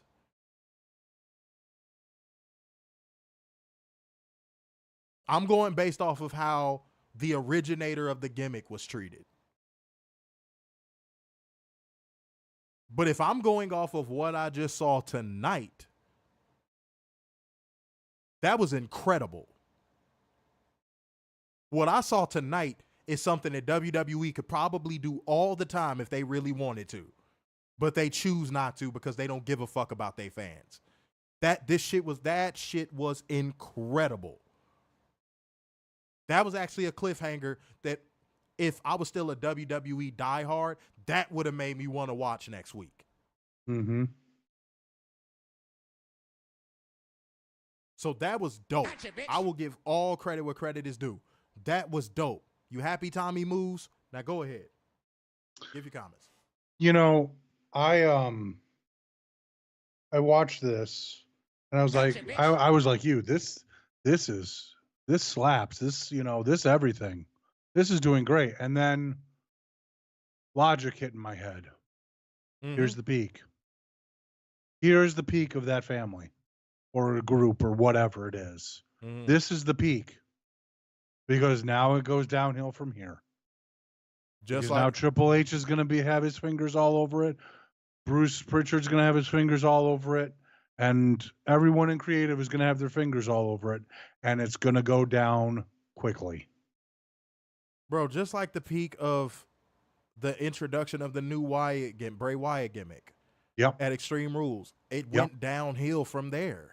Mm-hmm. It did. And again, guys, rest in peace to Bray Wyatt. We're not denigrating him or his brother. After seeing what his brother went through just to get back, I want this to succeed. I really do. Mm-hmm. I want this to succeed. Me too. But this is WWE we talking about, y'all. Look at how they did the originator of the gimmick. Multiple times.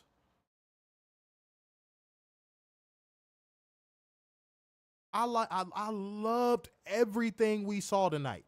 Nikki Cross crawling out to the lantern was fire. Yeah. The camera going through backstage like the Tales of the Crypt intro. Like, it was dope. And again, I'd like to see this succeed just for Nikki Cross because I know she wants to run away from that butterfly gimmick, superhero gimmick. Y'all got to understand where we coming from. You know, rest in peace to Bray Wyatt. Rest in peace, Mm-hmm. you know what I'm saying, to him. But like, man, y'all gotta understand why this is hard being analyst of this, because we have to get on here and say what people are afraid to say.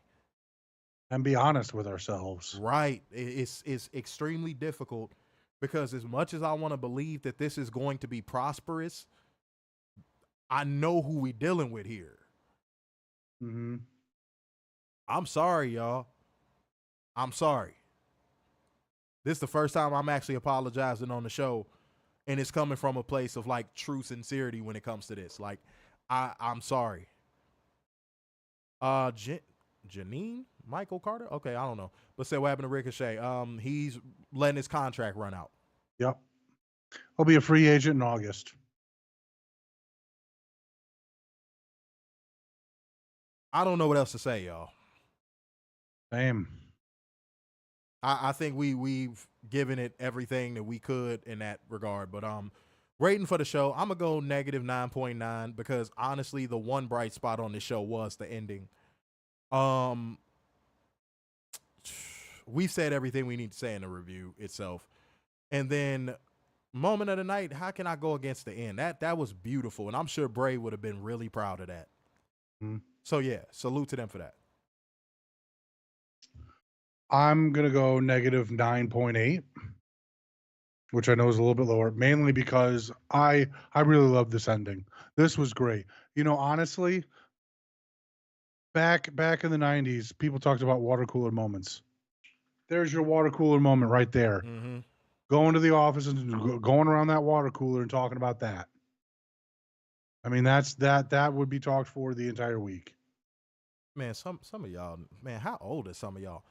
Drew did not quit. He just signed a brand new 3-year deal. It's a storyline. It's a predetermined show. Mm-hmm. Mr. Mayhem said moment of the night, Y6 debut, saying negative. Matthew Shelton said negative 10, the ending needs work. Keith said negative 9 moment of the night, obviously the ending. See what else we got. Yeah, no, it was dope. No, it was definitely dope.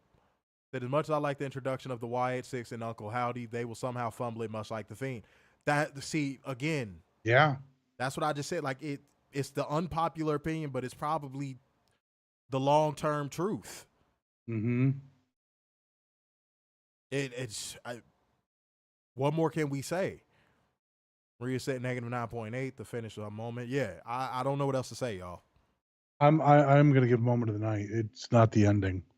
It's something that we actually been harping on, that we actually got tonight, that we really didn't talk about. What's up? Liv Morgan using her sexuality. Yeah, but she's the only one using it right now. Well, I know it's hey. We gotta crawl before we can walk. Now you know WWE ain't walked in so long, man. I know. So the crawling is a big step for them. Yeah, I want to see where that goes. I want to see how far they're gonna take that before I commit to that. Let me see what we got. Okay, all right, cool. All right, man. Well, guys, clear the air. Do I have anything? No, I don't got anything on clear the air tonight. I'm good. Stay hydrated. Stay in the shade. Try to stay cool. Boy, it's hot as shit outside. Check in on elderly loved ones. For sure. Make sure that they're hydrated and in cool areas. Yeah, check on your people, man. Check on your people. Always check on your people. All right, y'all. Well, I ain't gonna lie. We finna get the fuck up out of here, man. So therefore, going once, going twice, gotcha, and bitch. So to the man with the braids in his ass. So, signing off yet again, it's the epitome of black excellence, the king of dimes, just your boy, Mr. Starks, and Big and Fun Worldwide, the Messiah of semi-cute sixes, and the internal pessimist, Big Dub. Peace out, y'all. See you Wednesday.